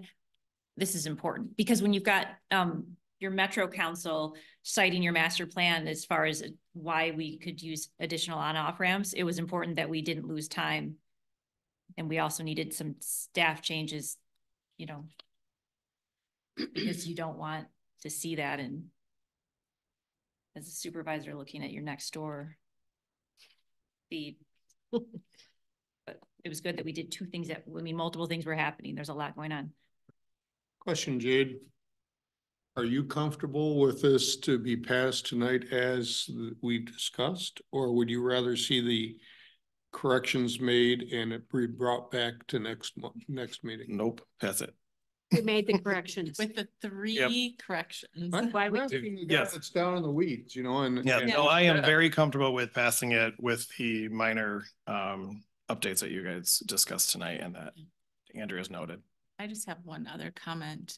Just in general, I think that it's also really important to talk about the strategic plan process, or to note that was really a part of the master plan. And that was a long, lengthy process as well. And the community was surveyed. There was work sessions, multiple work sessions with that. And I just think it's really important for people, the community, to understand that we are very thankful for staff and everybody that's taken a part of this, but the community also put a lot of effort into this when we originally talked about the strategic plan and what they wanted to see within their community. And I know there are several of us that were part of that strategic plan committee. And I think that a lot of this was taken into consideration, and it really was driven by the residents within the community. And I think that's important to note. We got a comment from a resident a couple of times saying that in the strategic plan, public safety was one of the highest priorities. Why isn't it addressed in this? And just to clarify, he's right. Public safety is one of the highest priorities. Strategic plan, but the strategic plan is very broad and covers all different areas, right? This master plan is for zoning and land use. So as much as possible, we did take into account public safety in the form of police, fire. So for example, one of the biggest things with public safety is you've got assisted living centers, right? Who are traditionally require the most police and fire service. Well, I don't know I can't remember the name of the assisted living. It's the brand new one, and it's just off Spalding near Cascade. Something trails. Yep, that went up in like 2019-ish or something. Well, that wouldn't be allowed necessarily in this one because we took into account, we're only going to allow assisted living centers within the 3-minute or response time of the fire department between fire station 1 and 2. So if the fire station, if we can't get there within, you know, the desired response time, we're not going to allow an assisted living center outside of those areas. So, and the same thing with like this industrial growth along the southeast section. That is huge, and we don't see it because it didn't happen yet, but Caledonia, Kentwood, those neighboring communities that took the bait, you know, and had this rapid development because that naturally happens around an airport, and you know, the inclination is to just continue. Now they have that, and they don't have the funds, or they're stretching and desperate to cover police and fire and that kind of stuff in that new growth area, whereas we're doing it proactively. And we specifically talked to Chief about that when we looked at those industrial boundaries, specifically to make sure that what they currently have can cover what we currently have and what we're looking at. So there is a lot of public safety thought into it. Same thing, roads, right? You're not going to just allow everyone is going to ask, because there's a lot of money to be made in Cascade Township, short-term profits, and then you leave. But we're looking out for the long-term, what's best for Cascade and what's best for the people who live here and pay taxes. So we're not just going to allow rapid development that is subject to a bunch of tax abatements. And then you've got all the needed police, fire, roads, all that stuff that costs money. So we're going to be very purposeful and proactive about it so that we don't have a lot of the headaches that Caledonia and Kentwood have. Plus, we don't want to look like the west side of the airport. We want to keep our property values and desirability in Cascade and have the safe neighborhoods that you can expect safe communities, that kind of stuff. So it's hard to be a desirable residential community that borders and is next to a growing airport. We don't want to look like, what is it, Romeo? All those areas by Metro airports. Sorry, you tell I don't. You know, that whole Detroit area. Well, we don't want to look, you've got an airport that really wants to grow, and you've got a bunch of outsiders who can make a bunch of profit off of storage units and all that kind of stuff. But what do we want to look like? Do we want to look like the areas around the Metro airport? No. We want to be a concrete jungle. We're looking out for the residents who live here. I think Jade wants to be done just so he can get me off my soapbox. I want to be done so you get off the soapbox. But if you guys had any idea, like, can you imagine being the supervisor and scrolling through Nextdoor and seeing the survey where they're advocating for 4 different on-off ramps based on our own master plan? Based upon the input from our staff who worked very hard on it, more importantly, the input from the residents who gave us vision of what they want, I make a motion that we approve the township master plan as presented tonight with the changes and corrections. Support. Thank God. That's a motion by trustee Shipley, supported by trustee McDonald, to approve the proposed master plan with the conditions. With the updates made today. The three updates that were discussed. All in favor? Roll call. Oh, sorry. Clerk Slater, please call the roll.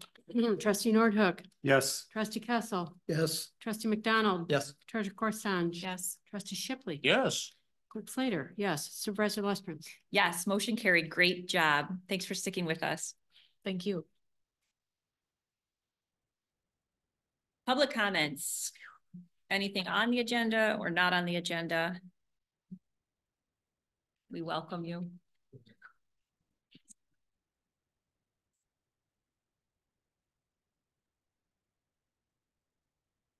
Ken Vandercock, 7200 Layton. You passed an abatement tonight. How much was it per year? I'm a taxpayer. My taxes, I got the bill this week and it went up. You just gave a bunch of money away tonight. How much are they getting? I can address that in my comments. Okay. And have we got any abatements coming off 12 years? Are they ending? Are we getting tax money off anybody now that we weren't before? If we can't answer that tonight, we will have it. We'll have our assessor look at it and get back to you, because I don't know that answer off the top of my head. You don't know how much you gave away tonight? No, I don't know which properties are coming off tax abatements. I do know, and I'll address them in my comments. Okay, thank you. Thank you.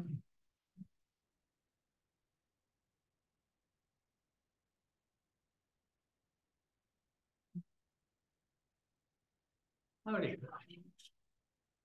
Rod Schultz, Orange Drive somewhere, I don't know where. Anyway, I'm here for two things. The broken window syndrome. I'm going to send Manager Smith some pictures of your liquor store down here at Orange and Cascade, which a year ago I asked whoever's in charge, some lady, to take pictures of it and to get it cleaned up. I know it's minor, little picadillos, but you know what? A little bit here, a little bit there, and it looks really bad. And do we have a file when we do these things? So this brings up something even broader.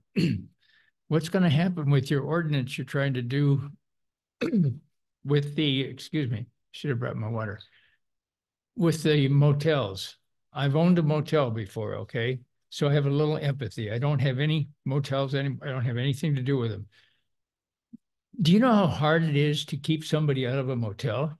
You get racial, you have all kinds of problems, discrimination, everything else. Whoever is going to be in charge of that, and when you say you're going to stop someone's corporate, take their corporate license, oh, man, you've opened the heavens coming down on you. That is, you can't, you'll be in court for years. If you have to document, and document, it's not a piece of paper walking out there and saying, oh, this time we had this complaint, and this person's shooting heroin out here, this person's doing meth. They don't want that any more than you do. So there's got to be a better way to do it. You don't know what you're doing to the people. A lot of these are franchises. I understand that, or some of them are corporate. But it's really hard to do. It's easy to sit there if you've never owned a business. I don't know, maybe some of you up here have, but it's a rough life out there. You're paying taxes, you're paying payroll taxes, income taxes, property taxes, but I don't feel I'm getting my bang from a buck when I can't get a liquor store to get cleaned up where the siding's falling off, the little rocks and everything. Been a year. And remember, last time I was here, I talked about the urine that was out there that didn't taste it. Remember that? Because it was yellow. You don't remember I was here when that one? Okay. But what I'm saying is, we've got to proceed carefully when you're doing these things. It's easy to sit up there and say, oh, we're going to do this, or we're going to pull their corporate license. Oh, you're not going to do that. That ain't going to happen. That's about all I got to say on that. So can you tell me where we're at on it? We can address it in board comments and trying to avoid the back and forth. So I'm we can sorry. hit it in manager comments and board comments. No, that's okay. I just didn't want you to I apologize. think run responsive. That's why I'm biting my tongue. Board comments, manager comments, will hit it. The what? We will address your. Okay, your I will concern. send him an email and we can go from there. Any questions?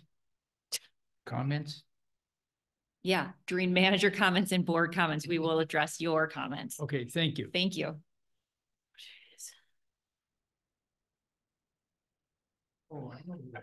Yes.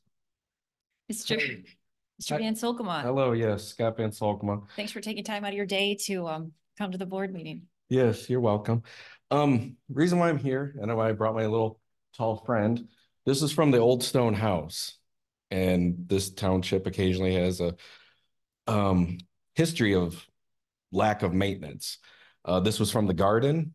They just came and mowed the grass this past Monday. And when the buildings and grounds, they just did one pass and left just clumps of dead grass all over it. Before, that house used to be one of the best kept lawns on the street. Yes, the sidewalks were edged. There was no weeds coming out of the sidewalk, no weeds coming out of the gutter, no weed, the curb pan, no weeds coming out of the parking lot or driveway up there. You know, obviously, Tassel Park, they spent 12 hours there earlier in the year and cleaned it all up because it was just horrible. So before it gets worse, I don't know if the buildings and grounds guys don't have time. I know they probably get paid hourly. You know, they can spend an extra time and mow it again or blow it and just take care of it. I mean, this, like I said, this weed's probably 6 feet tall. I pulled it out just to bring it in here to show you that. Also, still asking about those parcels on 2800 and 2804 Thornapple River. I don't know if that's part of the OHM vision of that, but 2804 it is in the village core, but 2800 is not in the village core. according to the parcel map that you guys just approved. Also, the township owns about 19 acres within just the little village. That includes the parks. I did not include the cemetery or Burton Park. If you wanted to add that, that'd be close to 112 acres of land. So which did you include? I included those vacant lots, the Stone House, Tuffy, the Doctor's House, Tassel Park, the Trailhead Park, Vets Park, the library, the library complex. So that's about 19 acres right around there. If you include Burton Park, then that's another 80 acres. And then the cemeteries, that's about another 14 acres. So I mean, get rid of that half-acre lot that's on the river, please. And also regarding the blight that Mr. Schultz was talking about, 6270 and 7380 Cascade Road still haven't been mowed. They both look abandoned. There's a tree down in there was over the driveway at 6270. Which ones are those? Are those the river lots? There's a residential homes. That's where that 90-year-old lady lives, near Laraway Lake. And then the other one is by 36th Street, where it looks abandoned. There's pieces of the house falling down. Now, I'm not driving around neighborhoods. It's literally on Cascade Road. We're on Cascade Township. These are things that people drive by and see it every day. I don't know why the zoning administrator can't either send a letter or go talk to those people, but Time. And I did look at the DDA meeting regarding the OHM, and there's still no real talk about what's going to happen with the Stone House. That's why I keep bringing it up, and I'll continue to keep bringing it up because I live right up the street. So when did we close on it? I'll address my comment. Okay. And you guys bought those other lots 9 years ago this coming October. Meaning Well, you didn't. The 2 vacant lots on Thornapple River. So that you want us to sell. yes, please. And I have no vested interest in. I don't care. I just want them to get back on the tax rolls. 9 years of just sitting there, a vacant lot that you guys keep mowing, and you got that split rail fence on, unless you're going to put a park in and allow stand-up paddleboarding or canoeing or whatever. But I know the river people won't like that. So get rid of it. Thank you. Thank you.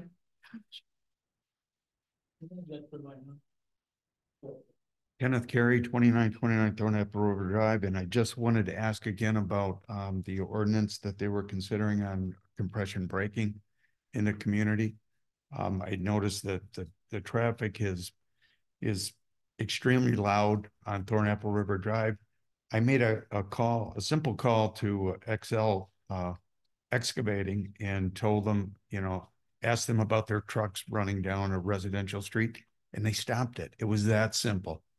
And is compression braking the same as Jake brakes? Okay. Yes, yeah. So and so all it was a simple, polite phone call to XL. And the next thing I know, their trucks aren't going by anymore on Thornapple River Drive. And from what I see, what's going to be happening in Ada right now, they're going to be filling in along the riverbanks all the way to the Grand River. Apparently, they're going to be bringing fill in, and if they start filling that area like they had for that the little schoolhouse that's right there by the baseball diamond, I mean, they basically filled in a swamp there. But if they talk about developing the riverfront from the old bridge all the way to the Grand River, they're going to be running a lot of trucks through our community. And I just wonder, is that compression braking ban anywhere close to being instituted? Because from what I understood, there was no opposition on the board to that. And I just think quality of life in the village itself, the village is extremely loud. The brick crossways that go across right at the intersection of Cascade Road and Thornapple River Drive, I really wonder whether they slow down traffic, because that's what they were there for. But what they really do is make a lot of noise for every car that goes through that intersection. Those brick crosswalks were supposedly a visual reminder for cars to slow down. Have they slowed down? I see people crossing the road there. They press the button and they're oblivious to the traffic that's going through this intersection at high speeds. Now, I understand we don't have any control over the speeds. The county dictates that. But the speed of the vehicles going through that intersection, I'm terrified every time I go down there and see kids on bikes that are waiting to cross, not even paying attention to traffic. It's a nightmare waiting to happen. I know we did have a gentleman killed there 3 or 4 years ago. So I don't know. I think if there's anything we can do to slow down speeds on that intersection, it's going to save lives. So thank you. Thank you.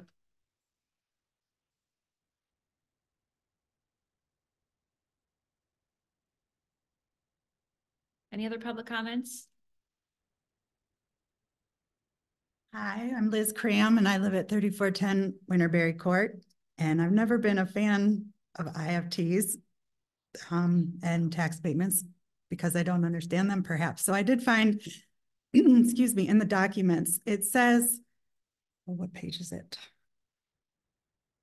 It's not going to tell me that very easily. On page 69, I believe, at the bottom, it says the estimated annual tax savings, I'm talking about the abatement for train, is $105,000 and some change. And then the township annual tax estimated loss is $8,488. So does that mean for all years of the abatement, the amount that the township is losing is $8,000? Is that, do I have that right? Per year, right? Per year? Annually. And it's bringing in 200 jobs that could potentially bring in 100 houses that we tax higher. So also I want to say thank you guys. I don't know how you are in public service, but I appreciate what you do. Just grumpy and look for fights all the time. No, thank you. Hi, Nick Katzrolis, 2985 Berwick. When we moved here 23 years ago, I noticed that there's well, I'm not sure it was 23 years ago, but it's been there a while. The Cascade sign that's in front of the Drury Hotel, right? You guys are hitting on it. Doesn't say, it just says Cascade. It doesn't say Cascade Township. It doesn't say you are leaving Cascade Township or thanks for visiting Cascade Township. Welcome to. It's pointing to Kentwood, basically. Yeah, right. Closed. So it just seems like you could, with a little investment, make it clear that, you know, we've enjoyed having you in Cascade Township or something like that. We're glad. So maybe just put Kentwood on it. make them pay for it. Now leaving Kentwood, now entering Kentwood. Right. We can definitely address that in board comments or manager comments. Thank you. Thank you.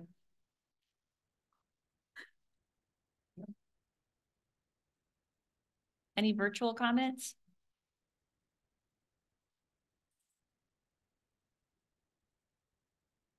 Manager comments.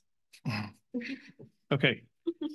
I'm not sure where to begin, but I had a few things that I wanted to just mention, and then I'll go through some of the questions that were brought up tonight and clarify some things.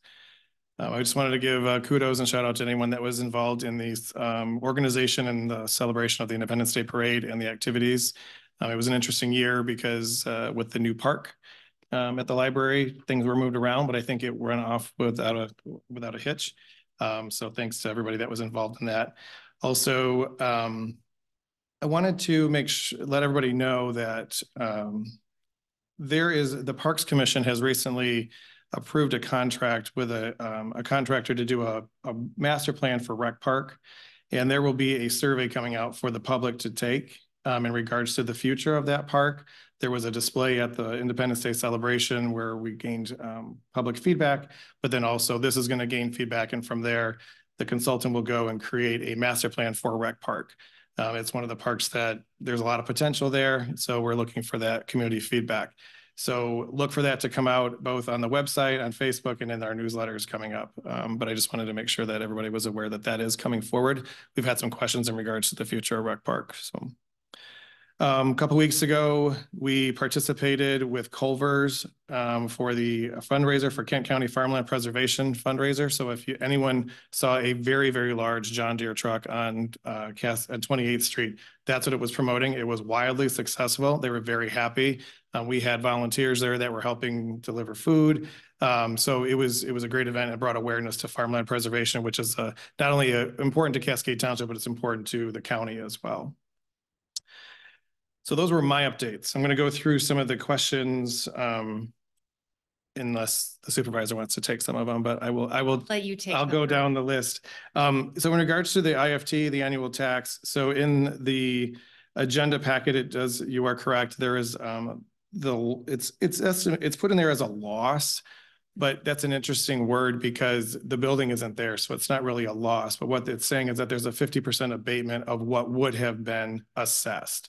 So although it shows as a loss of $8,400 for the township, we don't even collect that now. So we're not really losing that, but that is the annual amount that is being lost in revenue moving forward for the next 12 years.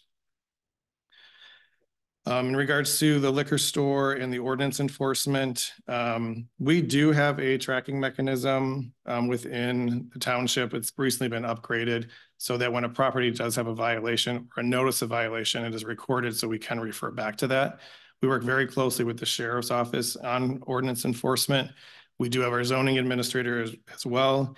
And then the sheriff's office is going to be I see the gentleman left. He was inquiring about the hotels. But the sheriff's office is going to be a key partner with the hotel ordinance enforcement. That was not, I wish he was still here, but I'll still address it. That was not done lightly. I know there's a few residents that were here during the multiple meetings we had in regards to the hotel ordinance, how we got there, what the process was, what kind of data we pulled. I believe on our website, we have 150 some page agenda item that explained all the data, where we got that, and then what the recommendation was from our legal counsel in regards to moving forward.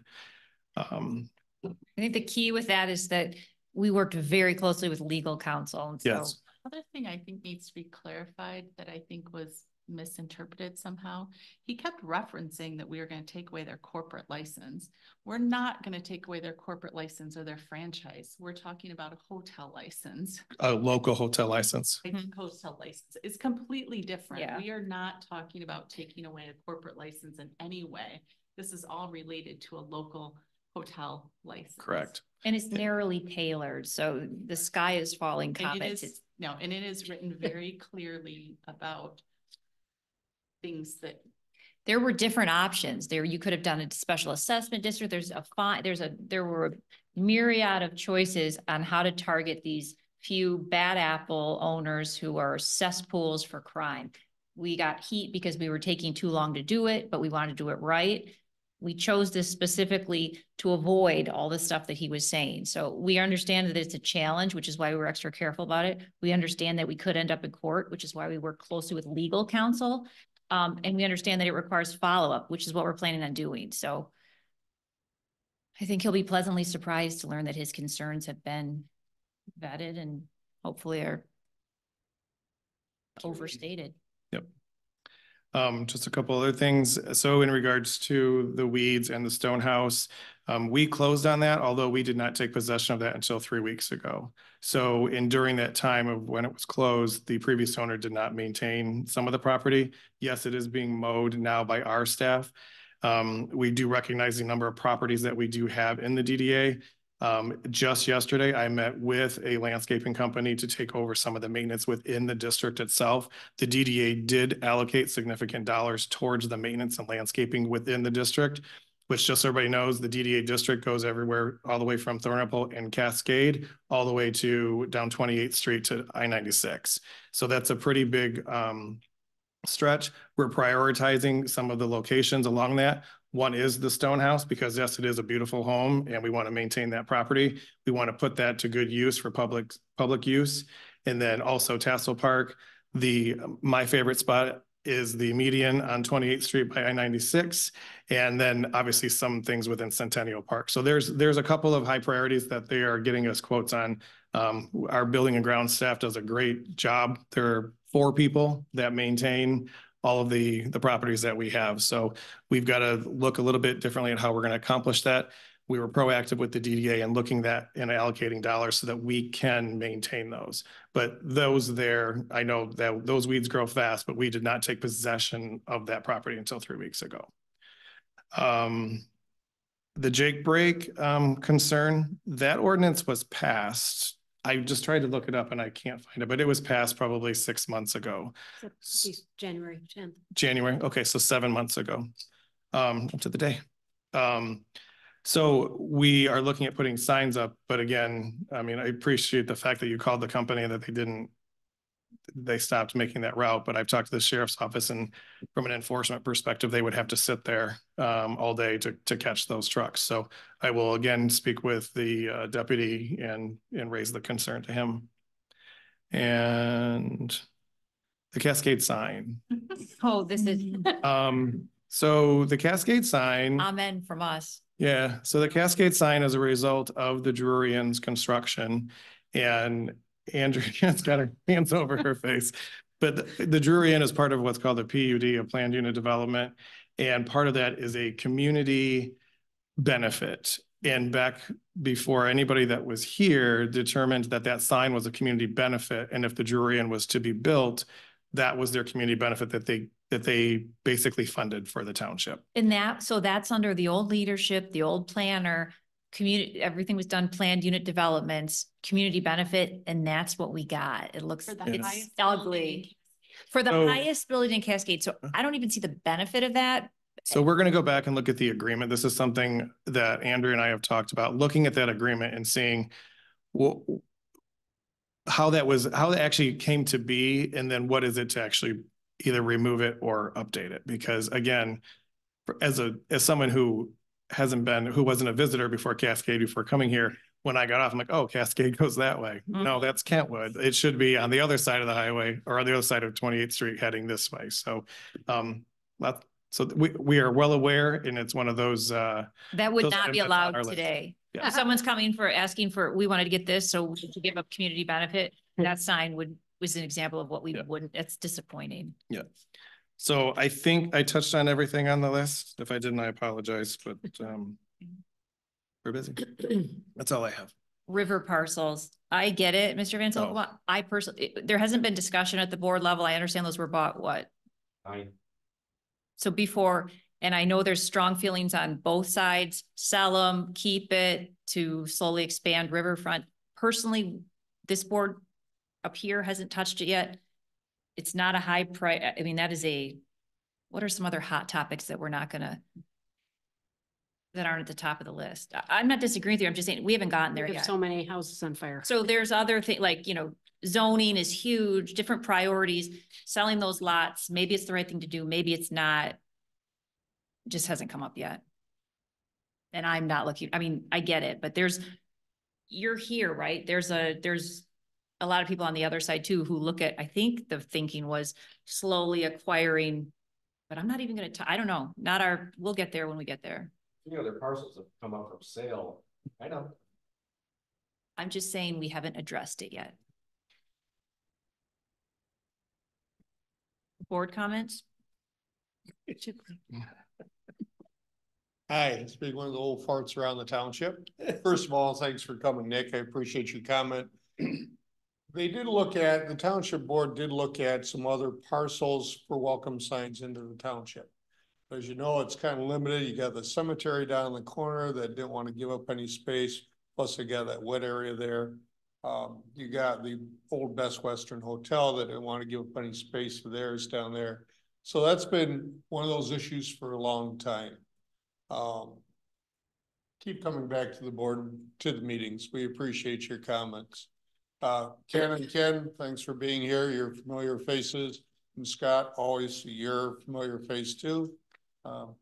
Sometimes questions provoke honest answers, and we can't always provide happy answers to everybody, but we'll try. That's all I have. I just have one comment about the crosswalks in the village. I agree with everything you said. And I think that we have talked about it when we're talking about the village redesign. I know I personally brought it up a couple of times when we're in those meetings, and I think OHM, the company that's looking at doing a village design, that is one of their priorities, is to look at those crosswalks. I don't know, and I don't know who decided to put the brick crosswalks that cars are supposed to know to stop before with no white lines, because if you have a driver's license in the state of Michigan, you learn there's usually a white line for a crosswalk. So they are. I agree with you, but they're also very dangerous. And so it is being worked on, and we have made sure that that is part of the plan when they look at the village design on fixing those crosswalks, okay? A lot of and so when we're talking now, we're turning towards the village area. And this is a lot of, most of the funding is coming from the DDA. So the business, the part of the small amount of tax dollars that would be allocated, you're allowed to take from your district, your business district. It took a long time in the past. The big project that they had been focused on for years was the bus, and that was a very expensive priority, right? So there were a lot of people, and that took some time to peel off the bus from certain people at the, as a priority. And now we're following the strategic plan, which is what residents overwhelmingly want. Granted, there's going to be debate on how it looks, but to enhance more, enhance the character and walkability of a kind of a village area. But all this is able to be discussed tonight because we listen, because we got rid of the Rapids empty bus that was very expensive. So all this stuff, it's what's the word? Incremental? Yes. So we can talk about it tonight and fight about it tonight because we had the other fight, we got rid of the plant from the airport on the planning commission. We got rid of the empty bus, like all this stuff, everything takes time. So we appreciate your concerns, but I think it's just important to look at how far we've come, and everything has been a layer to get to this point that we can fight about what we're going to do with the river properties. We're now ready to listen to you, Mr. Van Solkema. Thank you for fixing the fence on, sorry about your dog. the homeowner did that on his own. Their motion, I don't want to cut you off, but I don't want to. I make a motion to adjourn. Shipley supports. Motion by Clerk Slater, supported by Trustee Shipley. All in favor? Aye. Opposed? Motion carried.